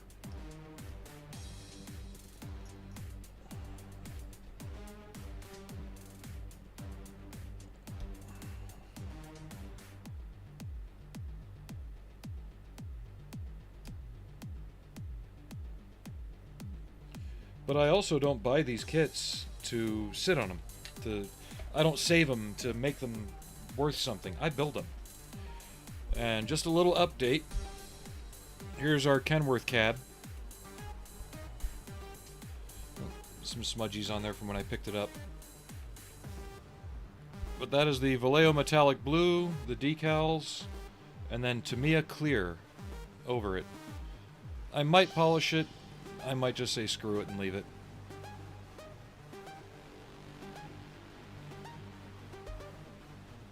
But I think that turned out quite nicely.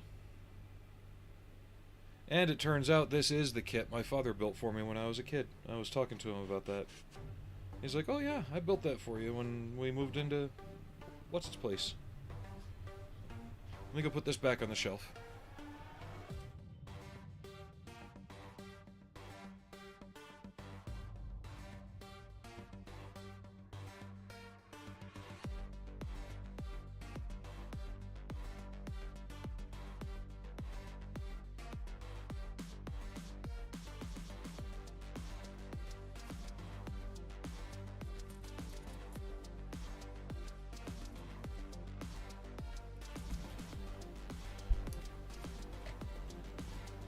What do you mean by allowed to be a little giggly? The fact that I got a essentially brand new one for cheap? Comparatively?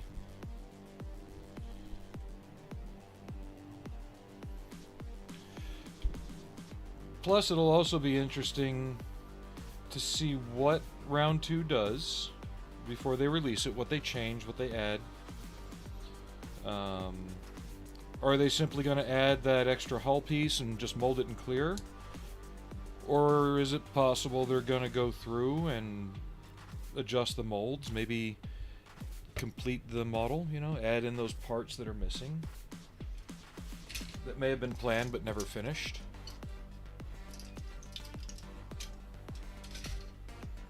Don't know. We'll have to see.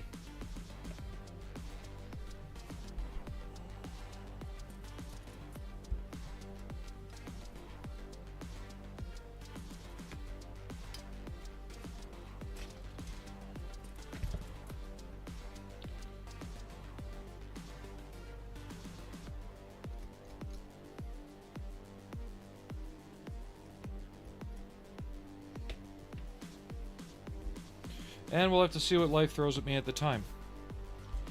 Because if they don't make any of the modifications, if they just sell it in clear plastic, and they don't add anything, I'm going to have to buy... Buy... Allie just jumped up, saw all the parts, and skittered off the counter. I got to pick some stuff up now.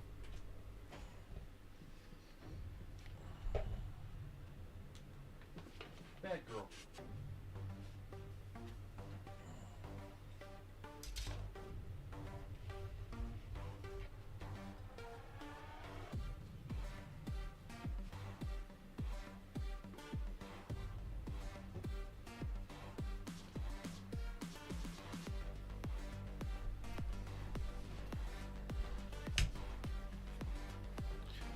Ow.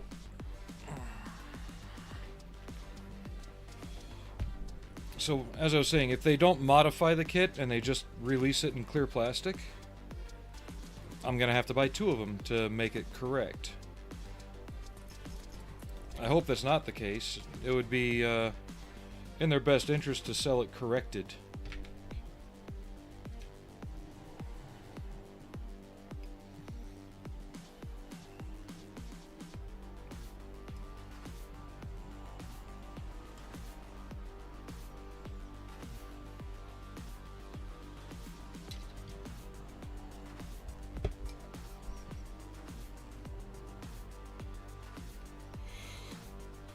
But we'll see.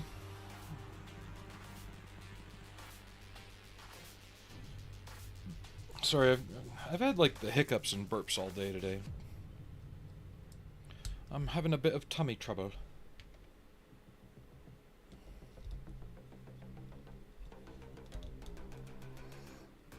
There's his other arm.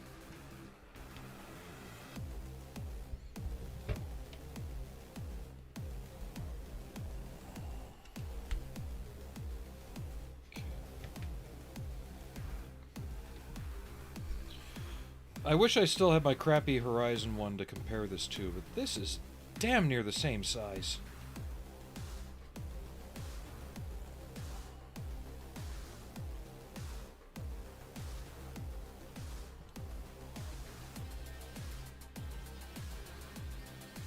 It feels like it.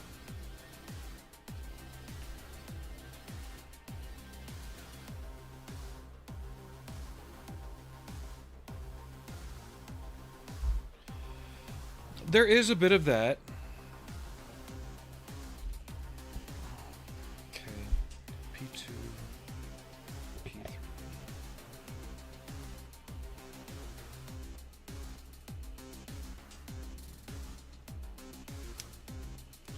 I mean, back then, Tamiya kits were actually known for being some of the best on the market as far as fit.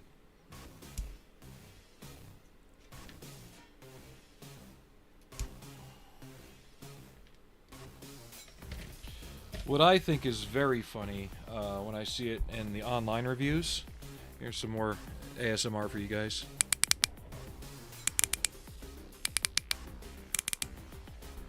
We have ratchet joints. What was I saying before I went dumb? Oh, Tamiya kits were known for being good even back then. But now, like if Tamiya makes an F-16, let's say, right? And they make it in 30-second, 48, and 70-second scale, it's almost a guarantee that Tamiya is responsible for the tooling on all three versions of that model. What a lot of people don't understand is Tamiya, if they have just a 70-second scale model, like their 70-second scale Cobra attack helicopter, the AH-1Z I think it is, it's the Italeri kit. And it comes with all the fit problems and inaccuracies of the Italeri kit. I have seen some modelers review the Tamiya kit and give it 100% perfect marks. Or the Tamiya boxing of it, right? And then they'll go and review the Italeri kit, which is the exact same plastic, and shit all over it. So it shows you just how much a name has.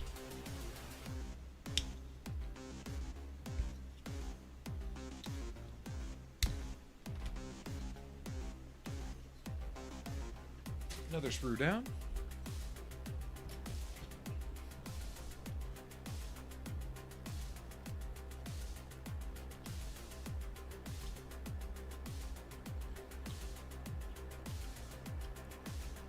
Or said modeler will go out and knowingly buy, a reissue of a 30 or 40-year-old kit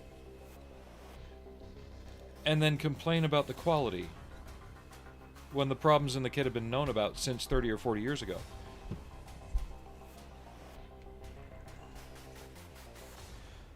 That'd be like me buying my Camaro and then complaining to Chevy that it's breaking all the time when it's a 50-year-old car.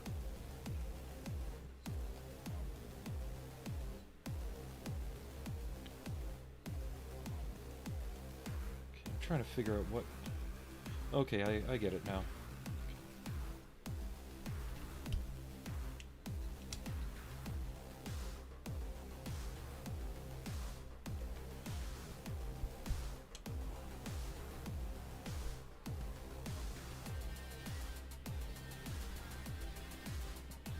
We're building the feet now, guys.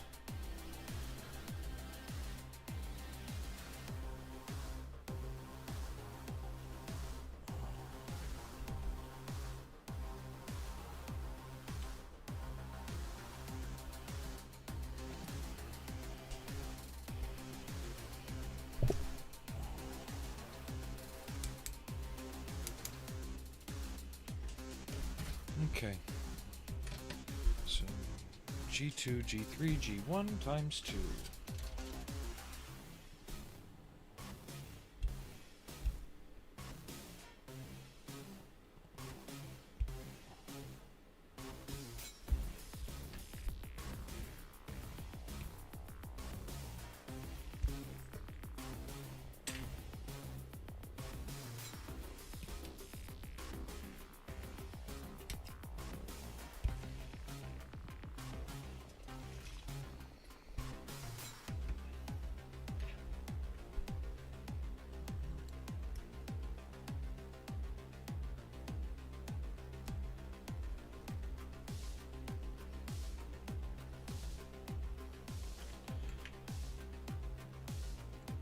And since I built the Cygnus recently, it's very clear in my mind that it had no fit problems. It didn't have. If I were to have built it straight out with no modifications, because I cut it into 3 pieces to cast the missing section and add that back in, because I had to make a mold of the missing part. So any issues as far as fit that are in the model, I caused those issues. They are not the fault of the original model. But if I were to build it straight out of the box with no mods, it wouldn't have had any trouble. It would have fit perfectly fine.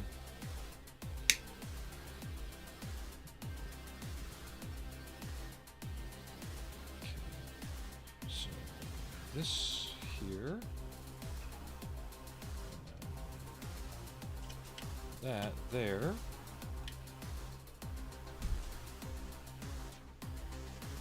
Okay, I'm just making sure I didn't have to clear anything else out.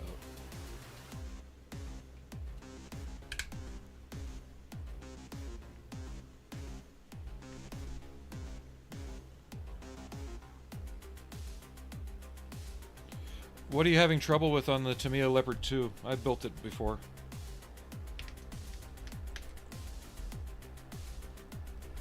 It's probably a simpler issue than you think. Oh yeah, this is going to be fun. The Horizon kit you couldn't pose at all.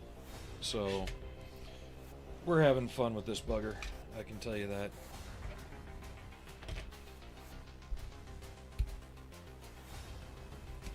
Are you building the RC version or the the display version?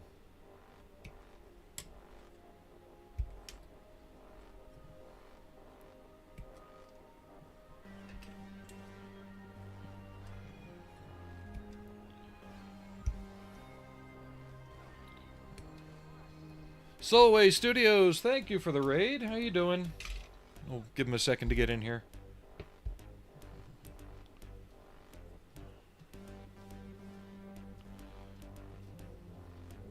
Welcome in to everyone coming in from Solway Studios. If you're not following Solway, I recommend you give him a follow. He does some awesome scale work on cars and trucks, and he's a great Warhammer painter as well.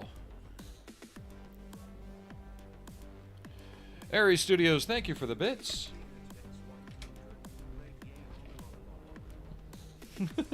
What was that?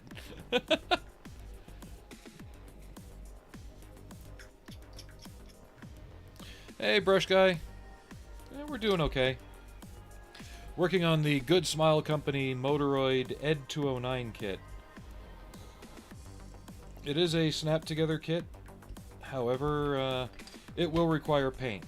As you can tell, the base gray is too blue. It should be more of a primer gray. Leaving some parts off. There's others I'm going to have to take off for painting. But just doing a basic loose assembly. See how the sub-assemblies go for painting. My only big question is these. I might have to get aluminum powder, rub them down, instead of painting them because they slide. It's just under, like, ever so slightly smaller than the Horizon vinyl kit from back in the 90s, or 80s, yeah, 90s.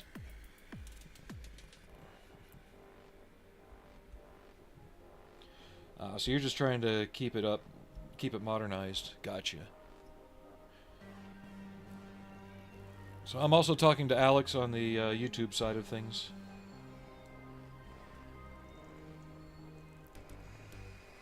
Oh, I know it's big. I've got two. I've got the Hanglong A6 and the A7 Plus. So, yeah, 16 scale tanks are fun.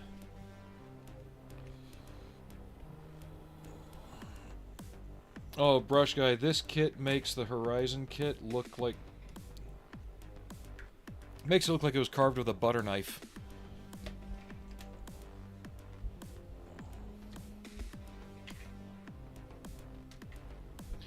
And it has full... It has all the same posability as the actual stop-motion puppet.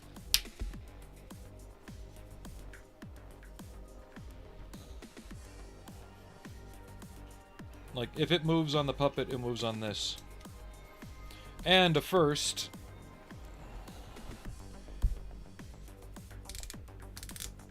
Comes with ratchet joints out of the box.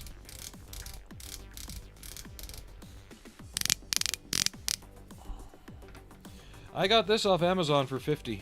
It's out there right now.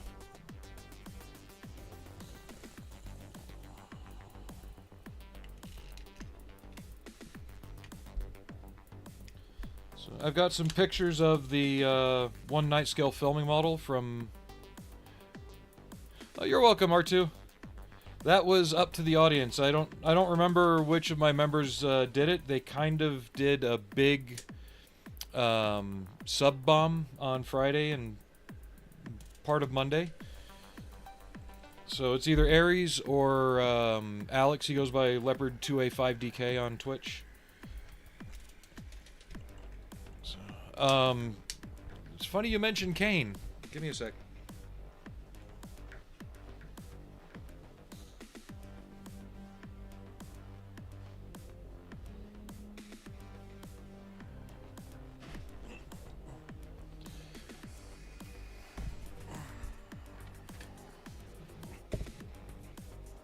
Really?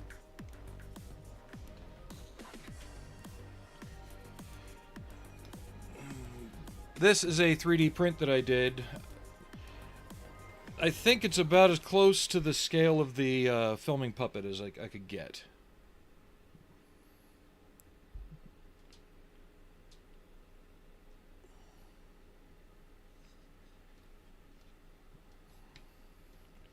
Yeah, the files were missing some details, so I took some styrene rod and added them.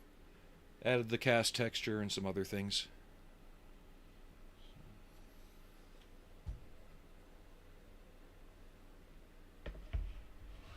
Let me get some more music going. Give me 1 second.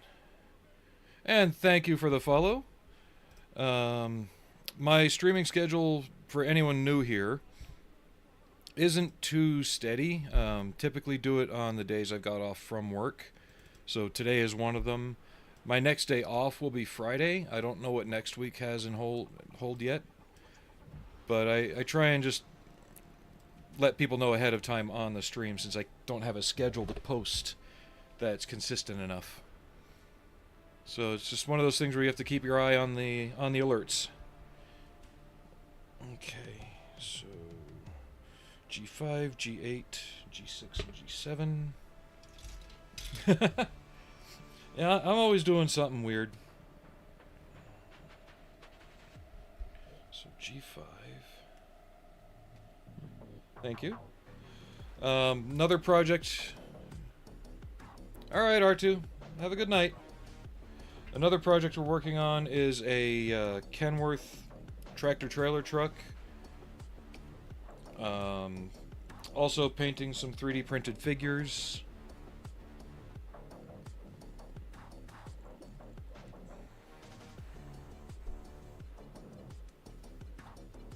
No worries, Solway. I hope you had a good stream. You have a good night. Okay. Hey, Leo. But thanks again for the raid. And Oh, nice. Yeah, one of my more recent completed figures. I'm gonna show off again. Just give me a second.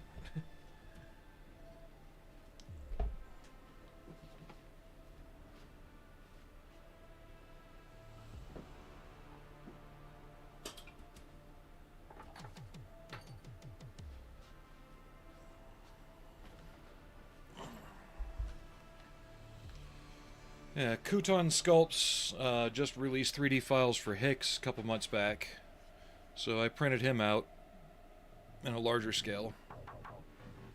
So that's probably one of my better ones to date.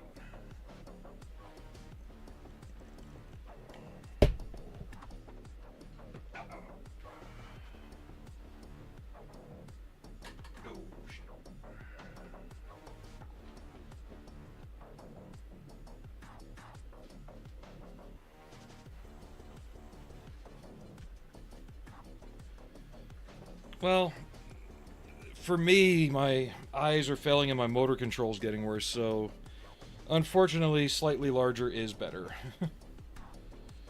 Okay.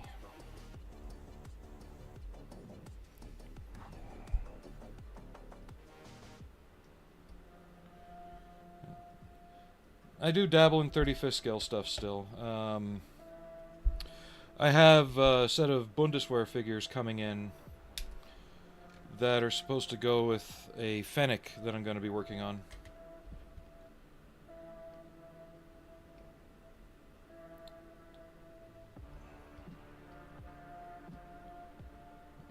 I bought the Master Box set since they seem to be a lot better than the Trumpeter one. Okay, and that goes here. Alright. So am I going to have to build a scale staircase to display this on? Just like at the top of the stairs?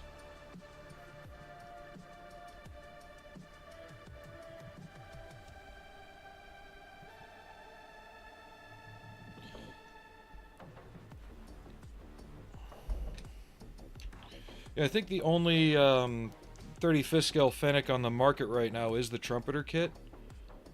But it's actually very nice. It's most of the details, from what I can tell, are correct.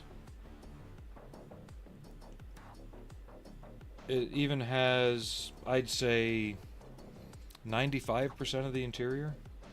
It's probably a lot of the smaller stuff that's missing, but all the basic panels and controls and knobs are there.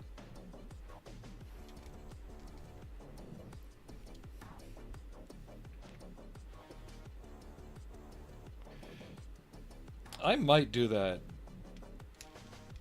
Just the top of the stairs, a little bit of the wall and the handrail, and the double doors behind it. And that way anyone who knows the scene will look at it immediately and get a laugh. But it'll also be a neat little display base for the model. You guys are going to drive me nuts with these ideas. Bad influence, all of you.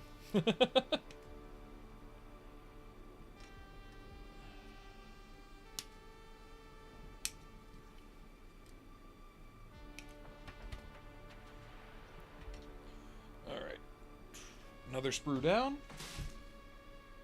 Mittens is passed out on the couch. Who's running off? Frankie? Yep, there's Frank. And Allie's asleep in her little donut.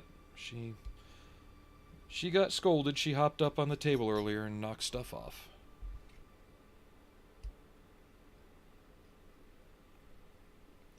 I know assembly is one of the more boring aspects, but it's got to be done.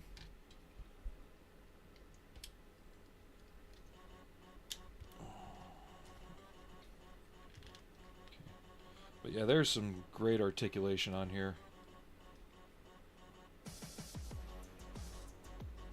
I wish I still had my old copy of the Horizon one, just so I could measure it and see.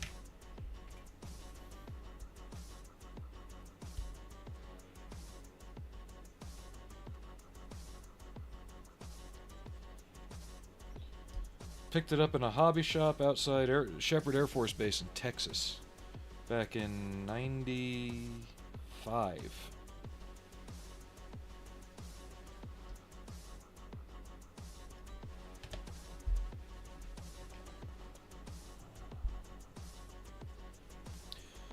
I'm gonna have to look at the filming model too. I could have sworn there's a bit more in here as far as like wires. I'm not against adding some.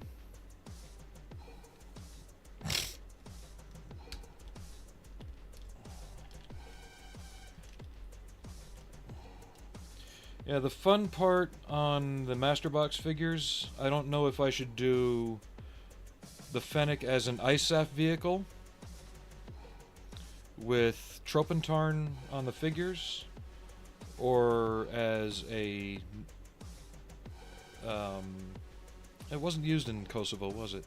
But as a more modern, just European-side vehicle with Flecktarn camo.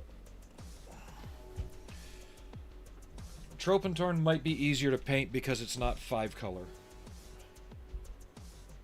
I think it's 4, maybe 3.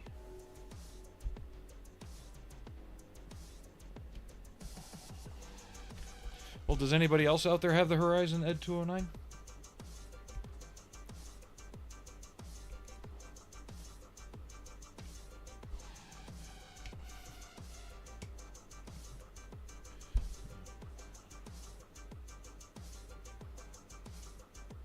Yeah, the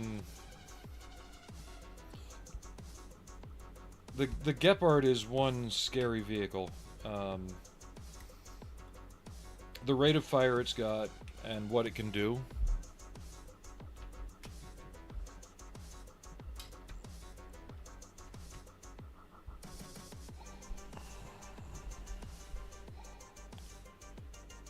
Aries said not yet to something, but I forget.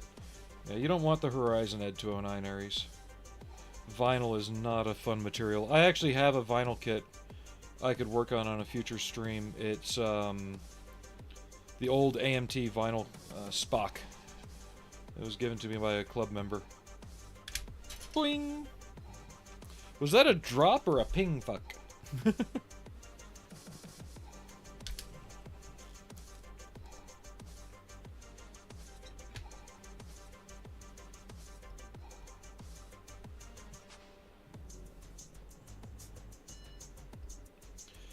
Now, one kit I do want to look for that I feel is more correct.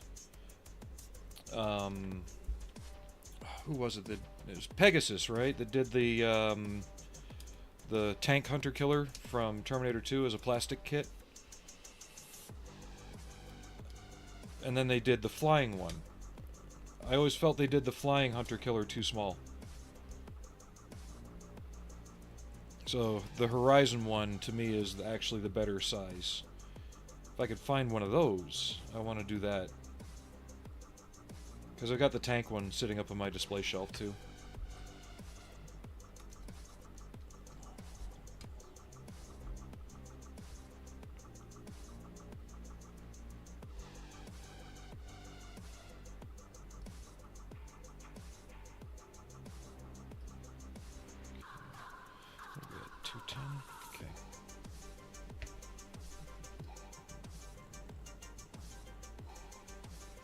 I think our viewer counter is broken, that's for sure. And if you came over from the raid and you haven't yet, just hit refresh. That way it logs onto my window and adds to the count.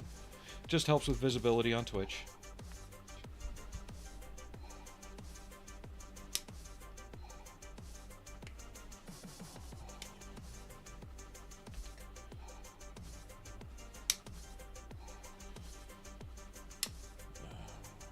But some of the projects I've got lined up for this year, final paint and decals on 350th scale Defiant, assembly and lighting of a 350th scale Reliant. As we were talking about earlier, the Cygnus, if it's reissued in time, gonna do that with lights.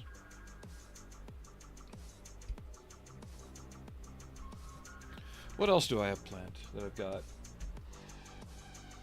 A couple of Nikkei figure paints. Finish up some ritual casting figures. Got the Fennec, the Fawn Tank Transporter. Now that I've got the figures for the Fennec, I need ideas for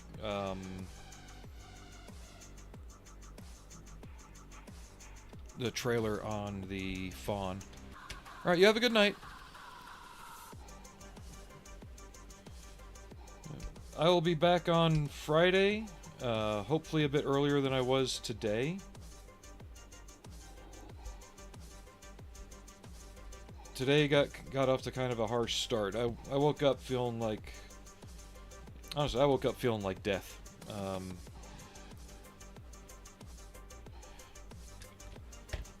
But you have a good night, Brush. And hopefully I'll see you Friday.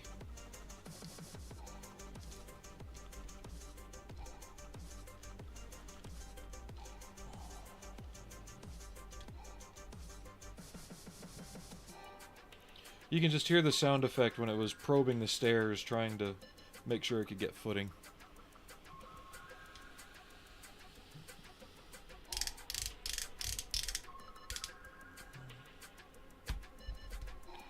Okay, that's the 2 feet done. Now do we start on the legs. Okay.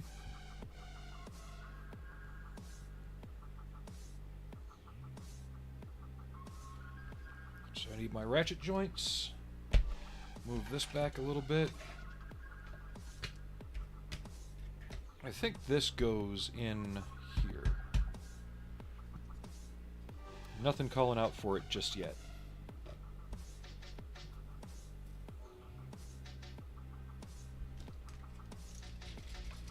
So I need these, not these,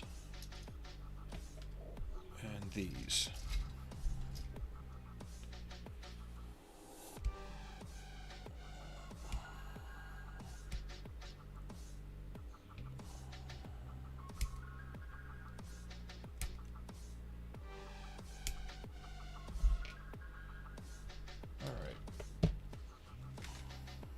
So depending on how things go, hopefully I'll be doing the painting on this on stream Friday.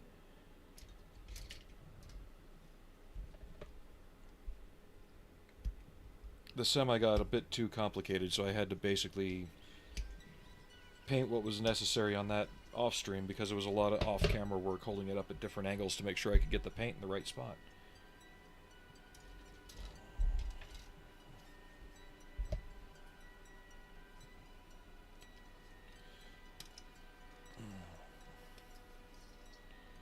I always like the look of the Flying HK as well, especially the Terminator 1 and 2 version.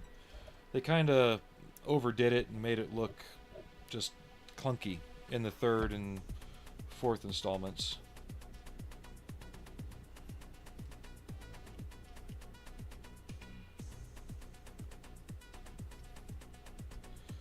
But what's really cool is in that opening scene in Terminator 2,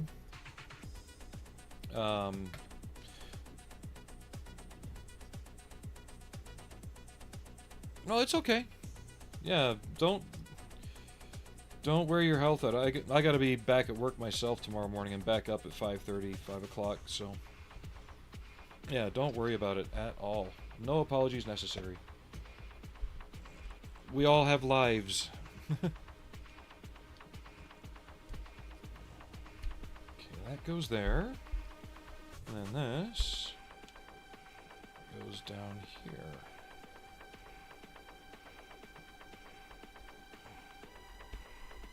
There we go. Yeah, this is definitely going to be a fun one. Yeah, I don't expect anyone to risk their own health just to watch me build a model.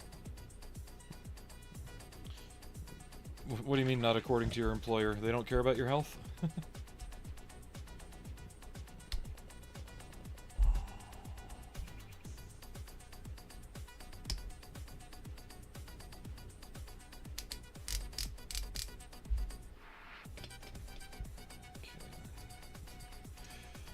I was going to say, I think European employers are ahead of the curve on that compared to American employers.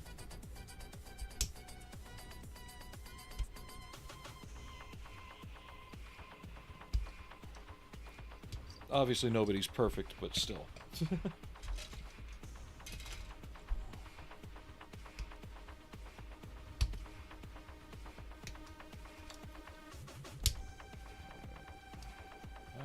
go.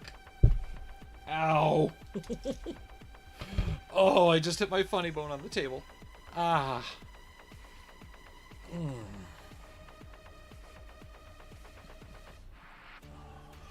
No, but I was saying the beginning of Terminator 2, some of it is rear screen projection, but if you look carefully, a lot of it is forced perspective, and the models are actually on the same soundstage as the actors, just a bit further beyond.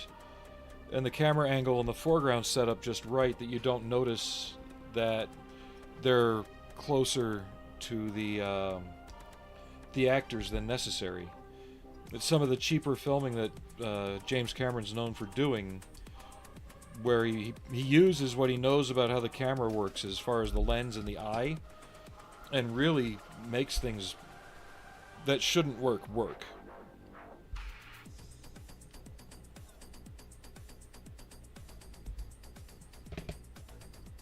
I'm glad you find my pain funny, Ares.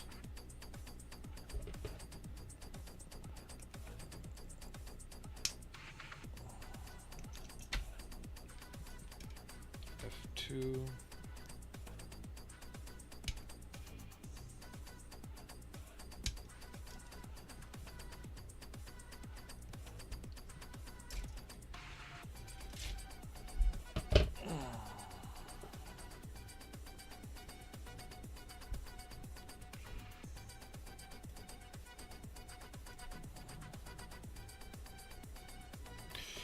Yeah, at least it's not super glue in the eye. You are not wrong there. I could only imagine what was going through your head that night when I called and told you.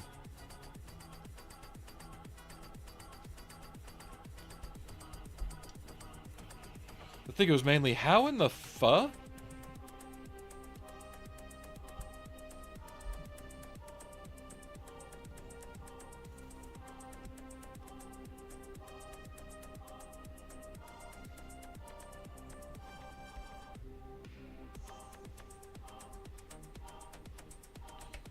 Did it happen on a weekday or was it on a weekend? I can't remember. I could swear it was like a Friday or Saturday night, so it didn't affect anything in debrief, but it was still one of those things. Okay, and this goes here.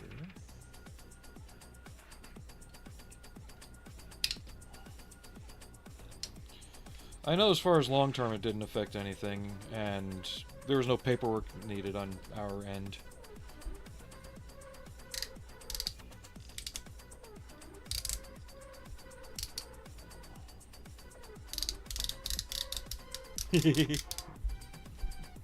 Sorry, being goofy.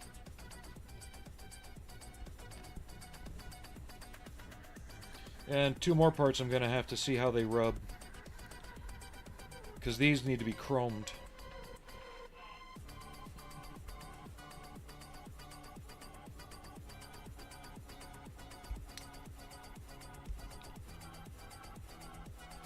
Well, no, I was working on a 72nd scale resin kit of the Destroid monster from Macross. And I had to glue strip styrene around the barrels to give it a look that it had in the line art. And I thought they were cured. So I set the barrels down, and I'm working on something else. And like 5 minutes later, the thing just boing, like that, and flung half-cured superglue into my eye from across the table.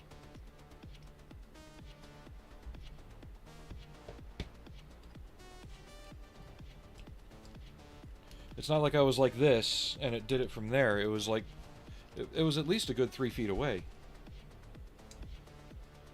Come on.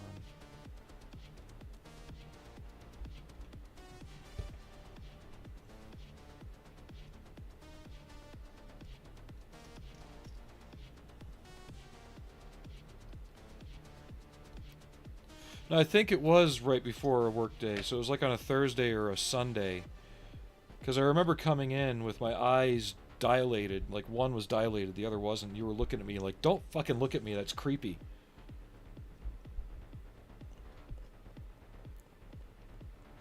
Something like that.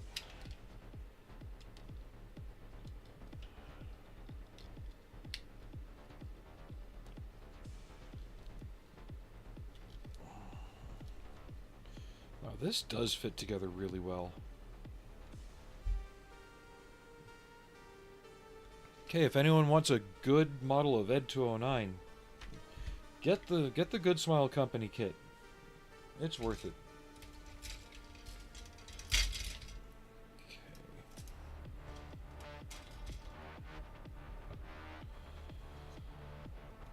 F6. F8.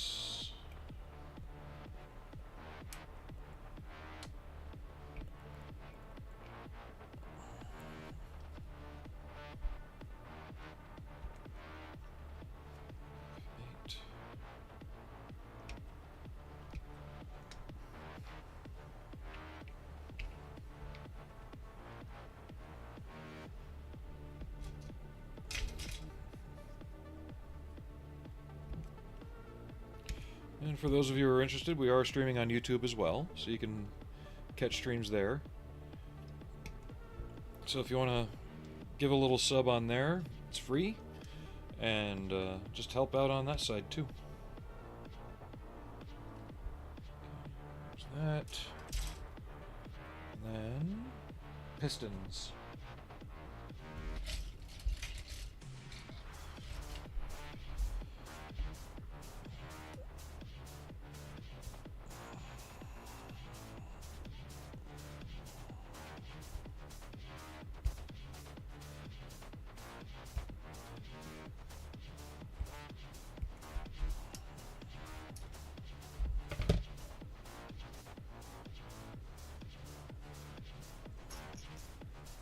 But today's been a good day. Woke up a little late, a little groggy. Nasty weather. It's been snowing on and off all morning too. But other than that, it's actually been really just nice, you know. Nothing screaming for my attention kind of thing. There we go.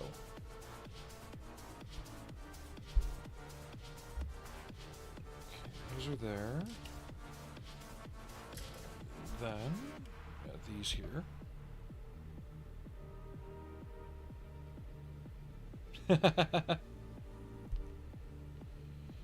I've had those days too. What's worse is when you're, you know, you're on something where you're cleaning up a lot of sprue nubs, and you look down, you got just a ton of lines cut into your thumb. I hate that. It doesn't happen too much anymore. I'm a bit more cautious and careful.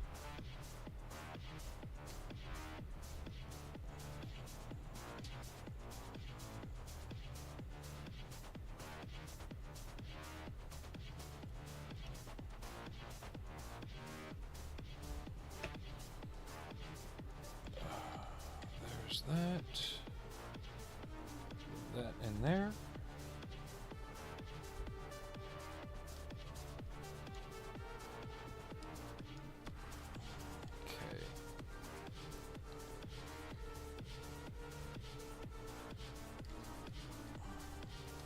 Come on, line up. Yeah, part of today's stream discussion has been nostalgic movies and model kits. We've talked about the Buck Rogers models, the Cygnus from the Black Hole. It's getting a reissue this year. Blake 7, the Liberator from that. Just a whole bunch of stuff.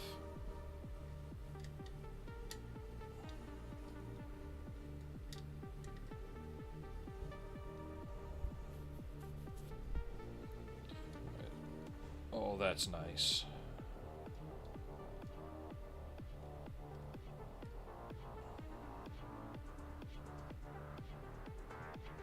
Yeah, I think we're going to do that again.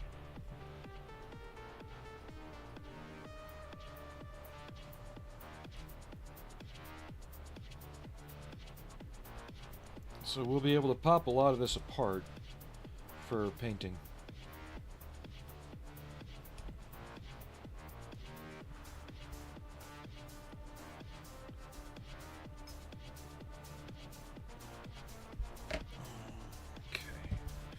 just gonna check on the status of my...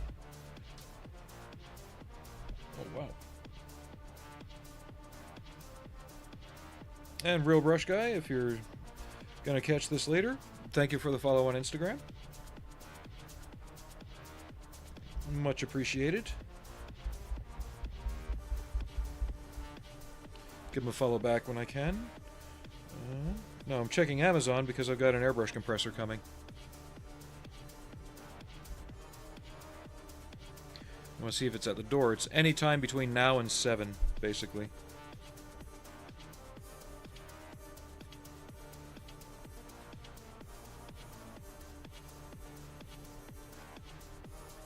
Still not here yet.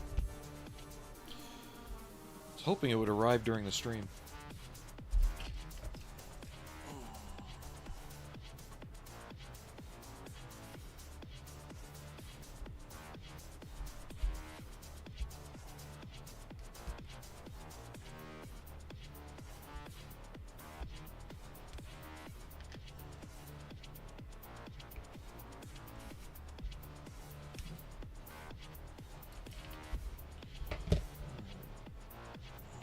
Looks like the legs are going to be a little more complicated than we thought.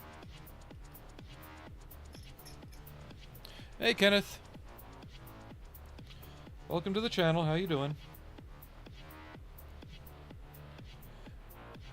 Yeah, it's about the same here. I know the Eastern Seaboard's getting a pretty good slam. And thank you for the sub on the YouTube side. We're also live on Twitch, too.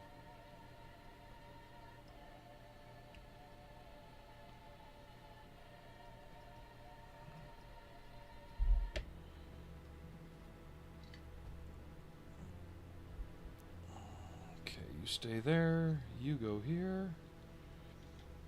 Today we're just doing basic construction. My next stream day won't be until Friday. That'll be 1 p.m. my time. Right now it is 4:20. 4:20. Anyway, so adjust your clocks accordingly. So yeah, next time will be Friday. I want to try and be... Oh god, Robot Wars. Robot Wars and Robot Jocks. Yeah. Those were two movies that... It was the same people that did the effects. Robot Wars was the B movie. Robot Jocks was the attempt at an A-list movie. But yeah, I know the East Coast is getting slammed. It's been raining all day here, too. Barely above freezing. It was actually below freezing last night.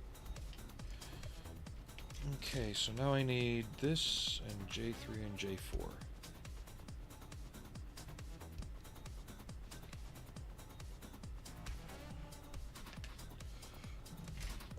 So, do you work on any models or anything? Are you just hanging out?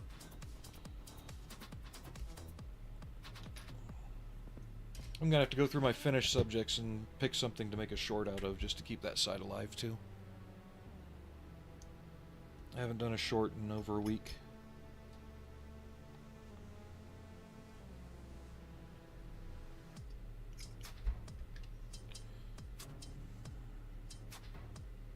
I'll think of something.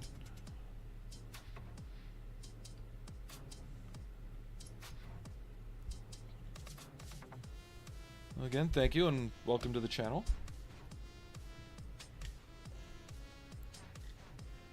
Okay, so this...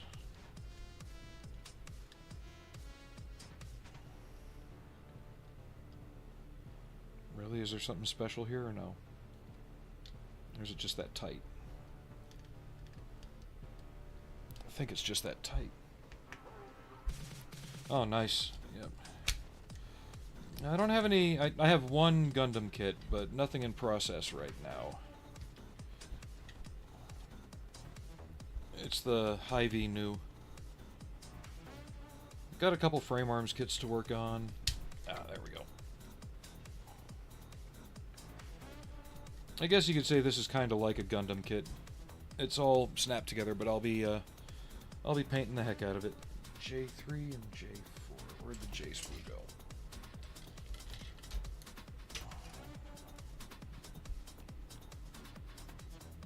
There we are.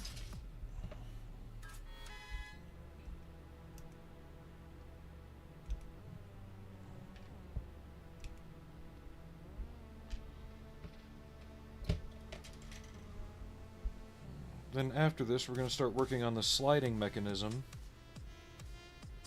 for the feet. And it looks like there's also a spring for them that rocks it up. So we'll have to see what that does.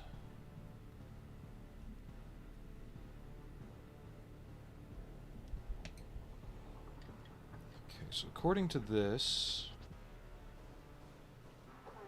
this just needs to go up to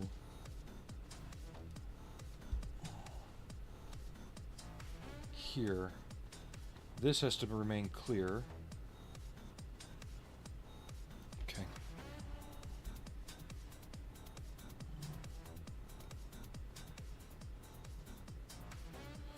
It's funny that now there's the model kits are coming out that we wish we had when we were kids. Like, look at all the like the Transformers models, the Gundam kits, this. Even things like the spinner from Blade Runner being released as a plastic kit by Fujimi in recent years. It's like, where... It's not a physically complex model. It didn't require any more extensive tooling than would have been around back then, right? And there was a demand for it back then, but it didn't come out until the 2000s. Okay, I'll need these.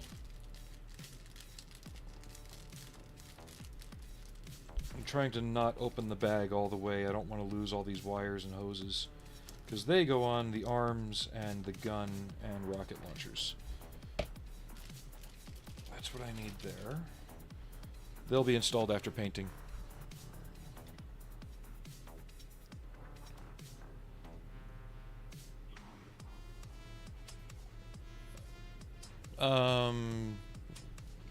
Do you mean on Instagram? Little Summer Rose, Marine Corps, thank you for the join. Thank you for the follow.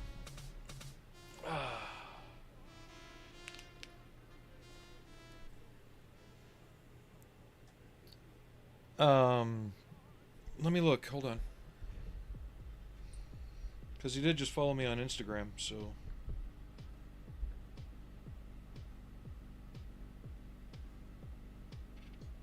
No, he goes by the Real Brush Guy on Instagram, too. Is he on YouTube, is that, or something? I just want to know the people between the things so I know who's who. Okay. J1 and J2. Thank you again for the follow.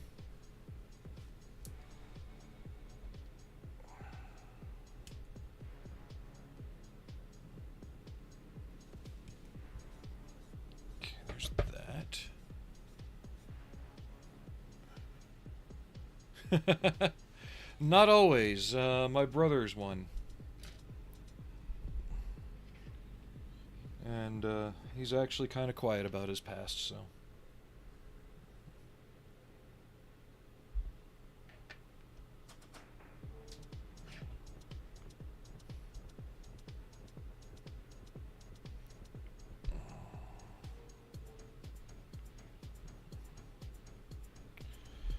I mean, you know, being Air Force, we had other ways of telling Marines. We'd, you know, leave the crayons out and see who's chewing on them later.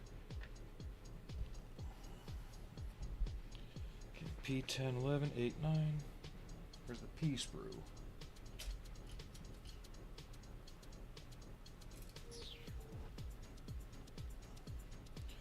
Sorry, we're getting down to the actual, like, nitty-gritty of parts on the sprues.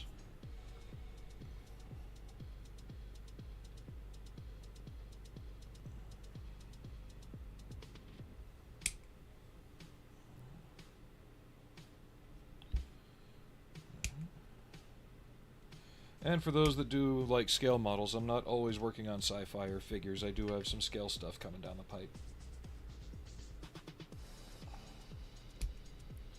Got a couple Humvees I've been working on. Leo, thank you for that. Bandai, Nelson Works, Paratype. Nice.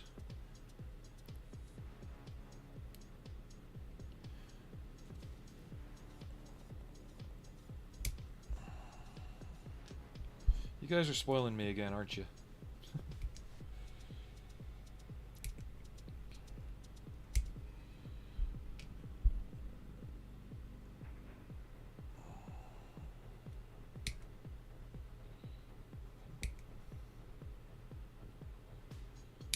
But I've got a couple Humvees I'm working on. There's actually an Amtrak I need to finish. Because I want to get that to my brother. Maybe, yeah, this summer my parents visit. If they drive out, I'll have my father hand carry it back.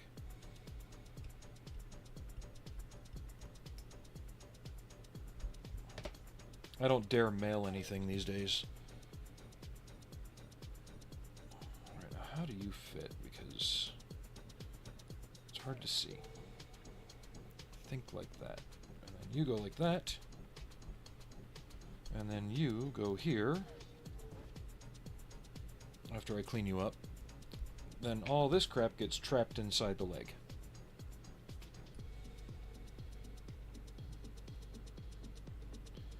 But, Kenneth, if you want to try something that's different but the same, the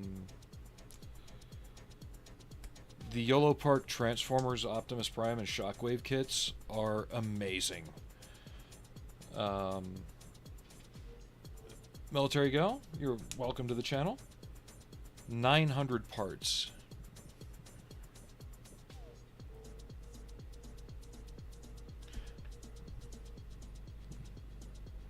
I know. It's just on Twitch, you know, a lot of people aren't on the YouTube side, so I try and keep the channel name.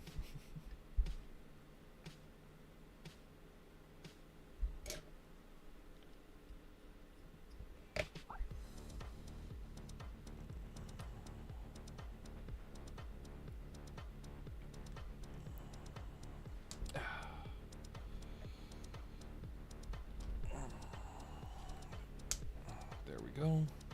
This is tight.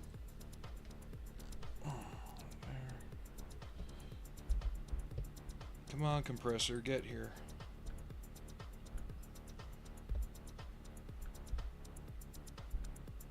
Great, more snow, 5 p.m. Yay! They've actually gotten cheaper on Amazon in the past year, so if you're going to get one, just keep looking. Be sure you're buying the right one, though, because they also do the not the Bumblebee. The can't keep the movie straight. Well, they do the Dark of the Moon version now in a smaller kit, but they do the Rise of the Beast version in the smaller kit too. Keep clicking the wrong thing.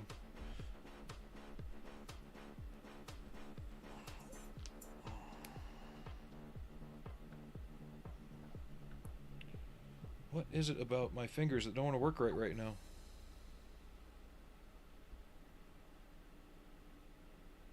Still not here.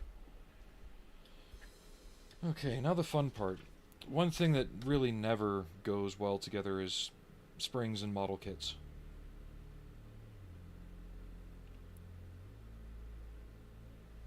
Okay.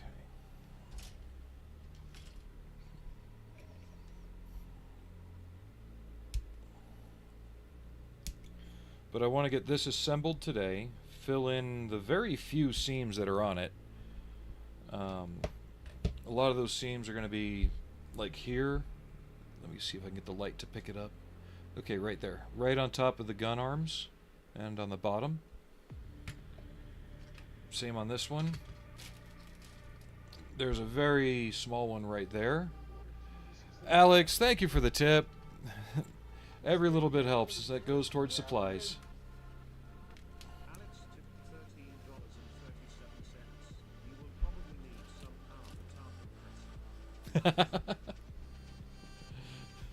Thank you very much.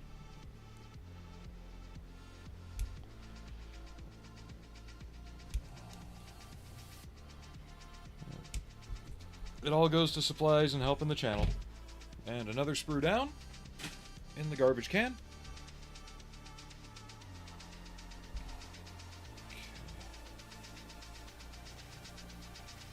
Honestly, to make sure there's no funny... Actually, that's on there pretty good. I'm not really going to worry about that.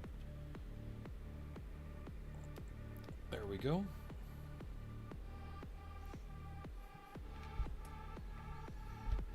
Now I need...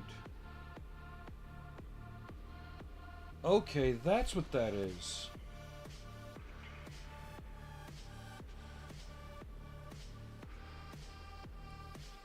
So apparently, we're building a ratchet joint. When this is inside the leg, it's going to go here for this. And that's just to allow it to bump over that. Okay, so we're actually building a ratchet joint. That's cool.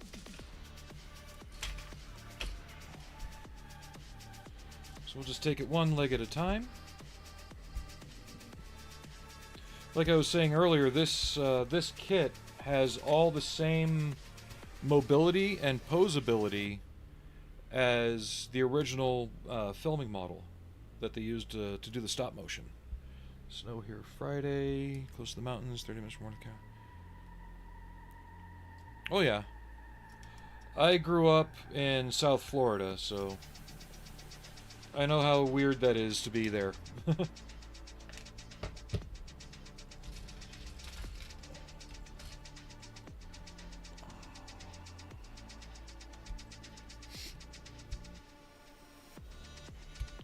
It doesn't happen all the time, but it's not very common either. Even Florida might be getting some flurries here and there that probably won't stick, but they'll be flurries.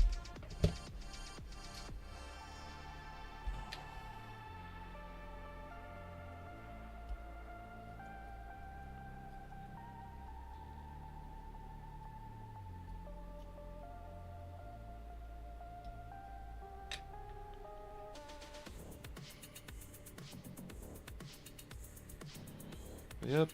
South Florida in the 80s was crazy, though. Swamp puppies all over the place. Cocaine washing up on the beach when you're with your family. I'm not kidding, by the way. Okay.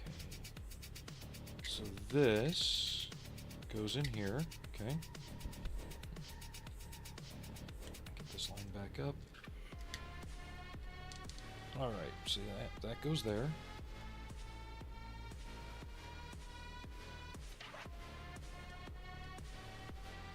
And then this goes in here.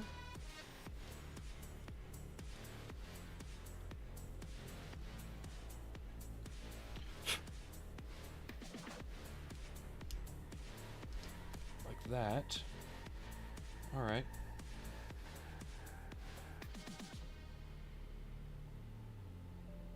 This rides there. Yep. Okay. Then all this has to magically stay in place while I try and get it onto here.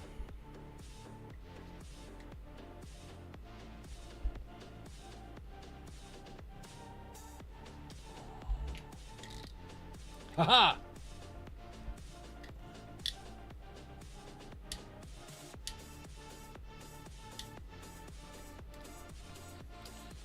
It's not so much the snow you gotta worry about. It's,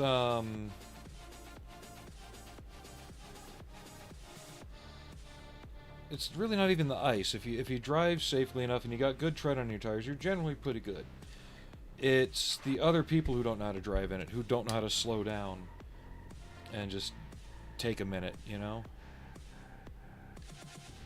Those are the people that scare me here, and I get, you know, 3, 4, 6 inches at a time when it snows here. so that goes there. And that goes there. Not upside down, though.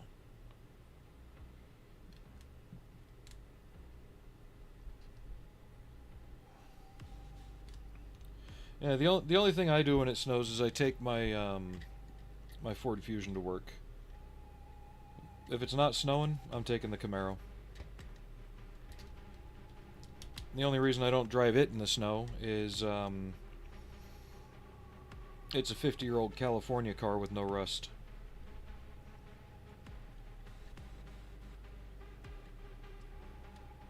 Okay, you don't want to go in there for some reason. But now you do.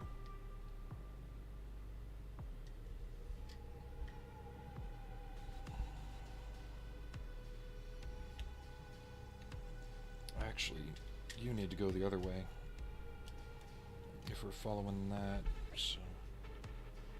Yeah, okay.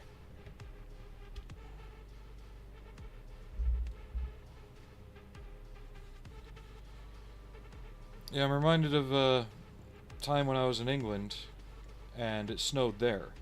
This is back in like 2003, 2004. I'd just come from Utah, right, where, you know, snow is normal here. And it was only like 2 inches, so to me it was nothing, right? I went out, cleaned off my car, and I'm heading to work doing the speed limit and everything. And I'm just wondering why everybody else is driving so slow. I'm like, well, if it snows here, it's normal, which means you should know how to drive in it. Nope.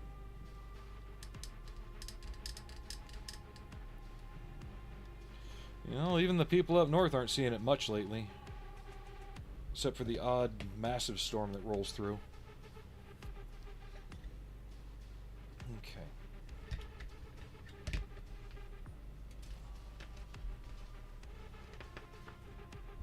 Next part is the sliders. Right.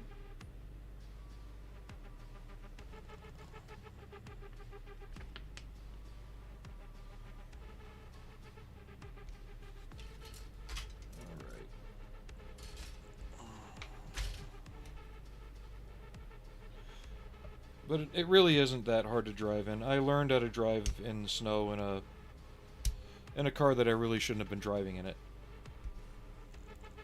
And I did okay.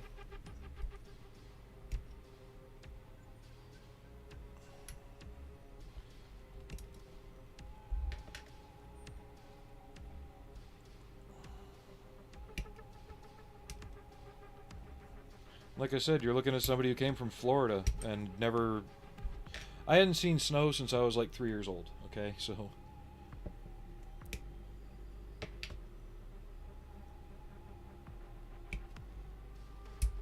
And before that, the only snow I saw was the type that washed up on the beach. Okay, that one in the garbage. Did somebody just walk by me? Kitty! Oh, there's Allie.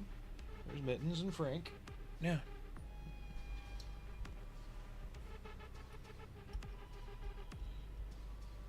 Wow, this music got weird. I'm gonna put something else on.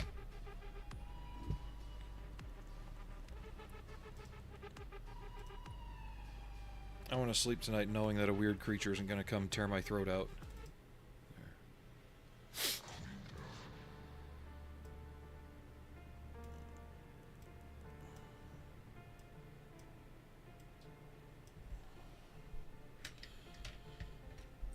Alrighty.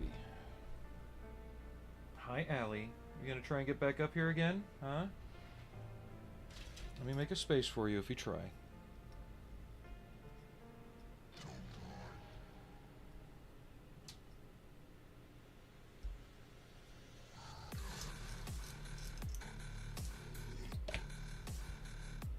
Okay.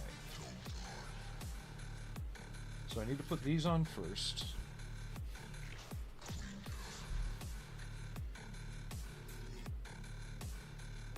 Go in here like that.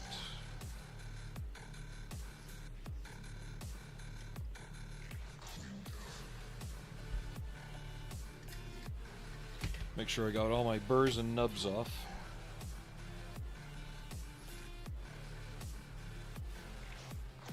I just have to keep good track of what I'm doing here, because I'm going to have to disassemble it all for painting.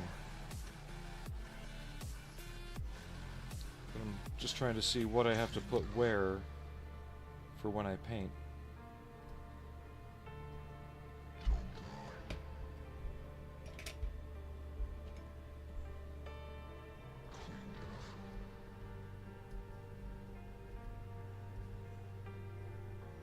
I just have to go through my paints and see if I have a primer gray that fits this better than the blue gray they molded it in.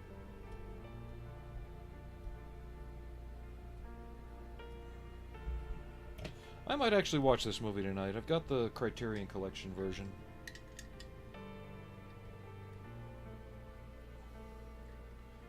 With the extended boardroom shooting scene.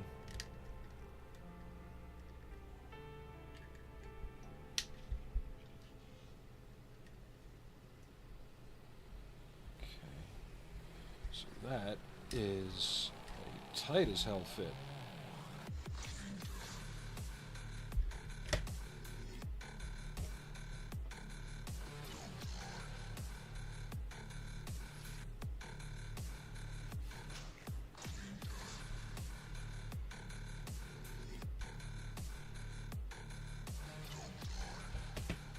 Bring something up real quick.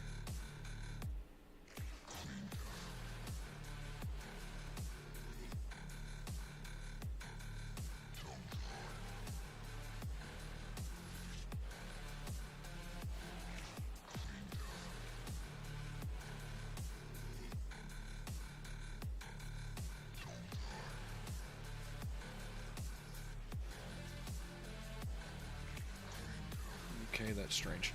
Anyway.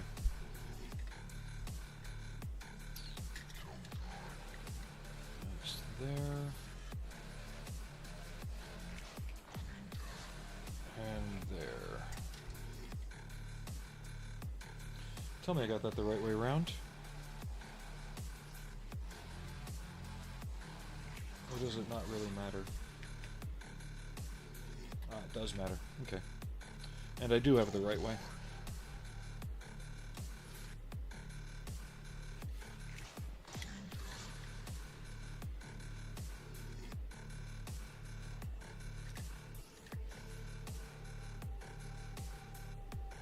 Come on.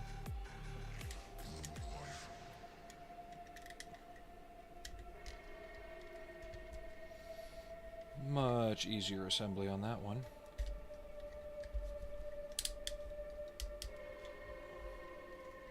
Now I can see why they left this loose.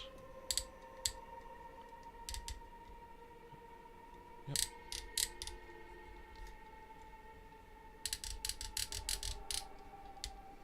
Okay. We've had enough of this nonsense. I2 and I need these first.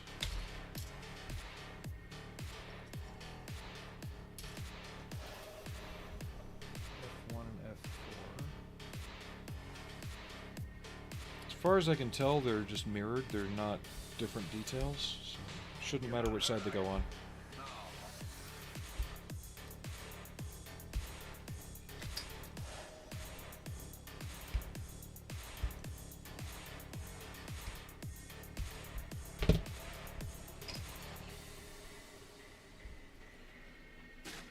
So on the Twitch side, if anyone's been working on anything interesting, you can put some links up to your Instagram on there if you want us to check it out.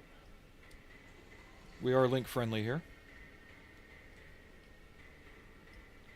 Just don't be the one that makes it so we're not link friendly. Okay. And this goes like that.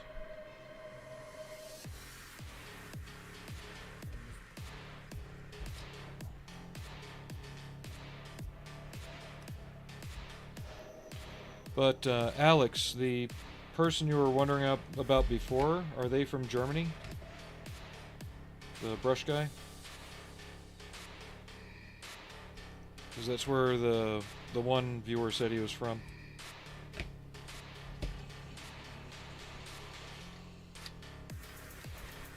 That goes there.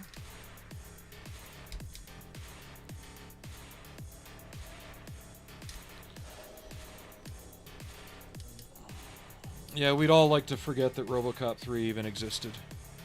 Okay, then, yeah, it's not the same guy then. Oh, I was 11 when Robocop came out. I didn't get to see that in theaters, but I did get to see Robocop 2 in theaters. And 3 was, yeah, that was pay-per-view. And we pirated that, so.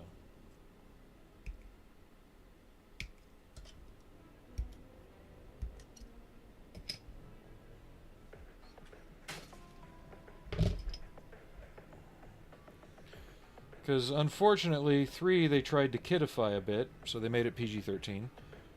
And they wanted to try and tie it into the TV series that was out around the same time.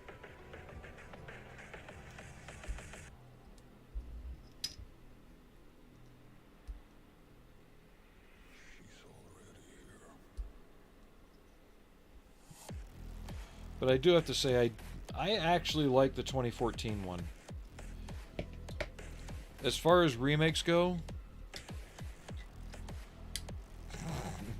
you should see me in person. I got more feet than a crow.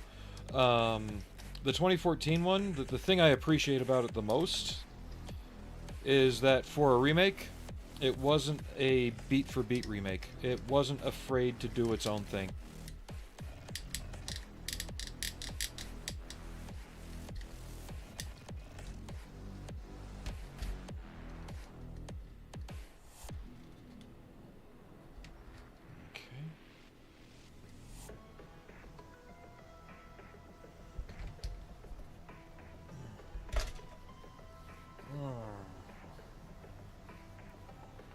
Sorry, just taking an eye break. Oh.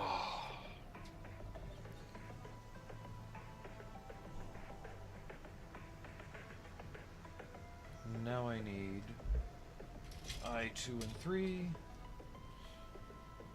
That's these parts. How do they attach? Ah, crap, they get trapped. Thing is, they need to be painted a separate color. This is going to take some creative brushwork. It'll be alright. It'll be fine.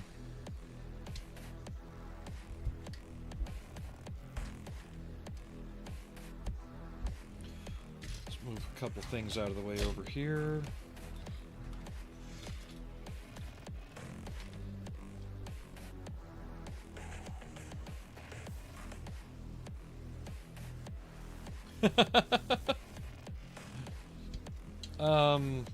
Yeah, I'm going to use the week to kind of square away what I need to paint it. And Friday we'll probably be painting it. With our new compressor. So you have a good night, Alex. Take it easy and sleep well. There's possibility of streams during the week. If there is one, though, it won't be till after 3 p.m. my time. And, for example, I started at 2 today. And it's 4:52 right now.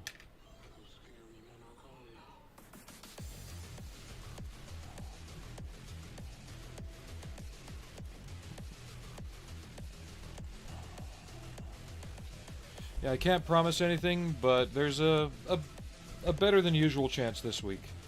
Because the rest of the week I'm working strictly early shifts, so my schedule will be regular enough that I should be pretty well rested by Wednesday or Thursday to be able to do some more afternoon stuff.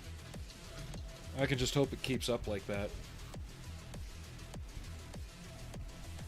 So fingers crossed. But I'm gonna use this piece here as a good end cap, because I'm just going to get the legs assembled off stream. I'll probably use this as a short, just to show the work in progress to everybody who's been watching, so keep an eye out on the YouTube side. So sometime tonight you'll probably see a short of this pop up.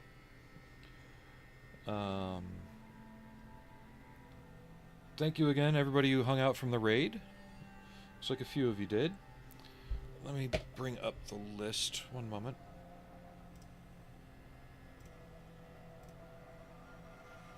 because I can't remember all the names, and there was a few new.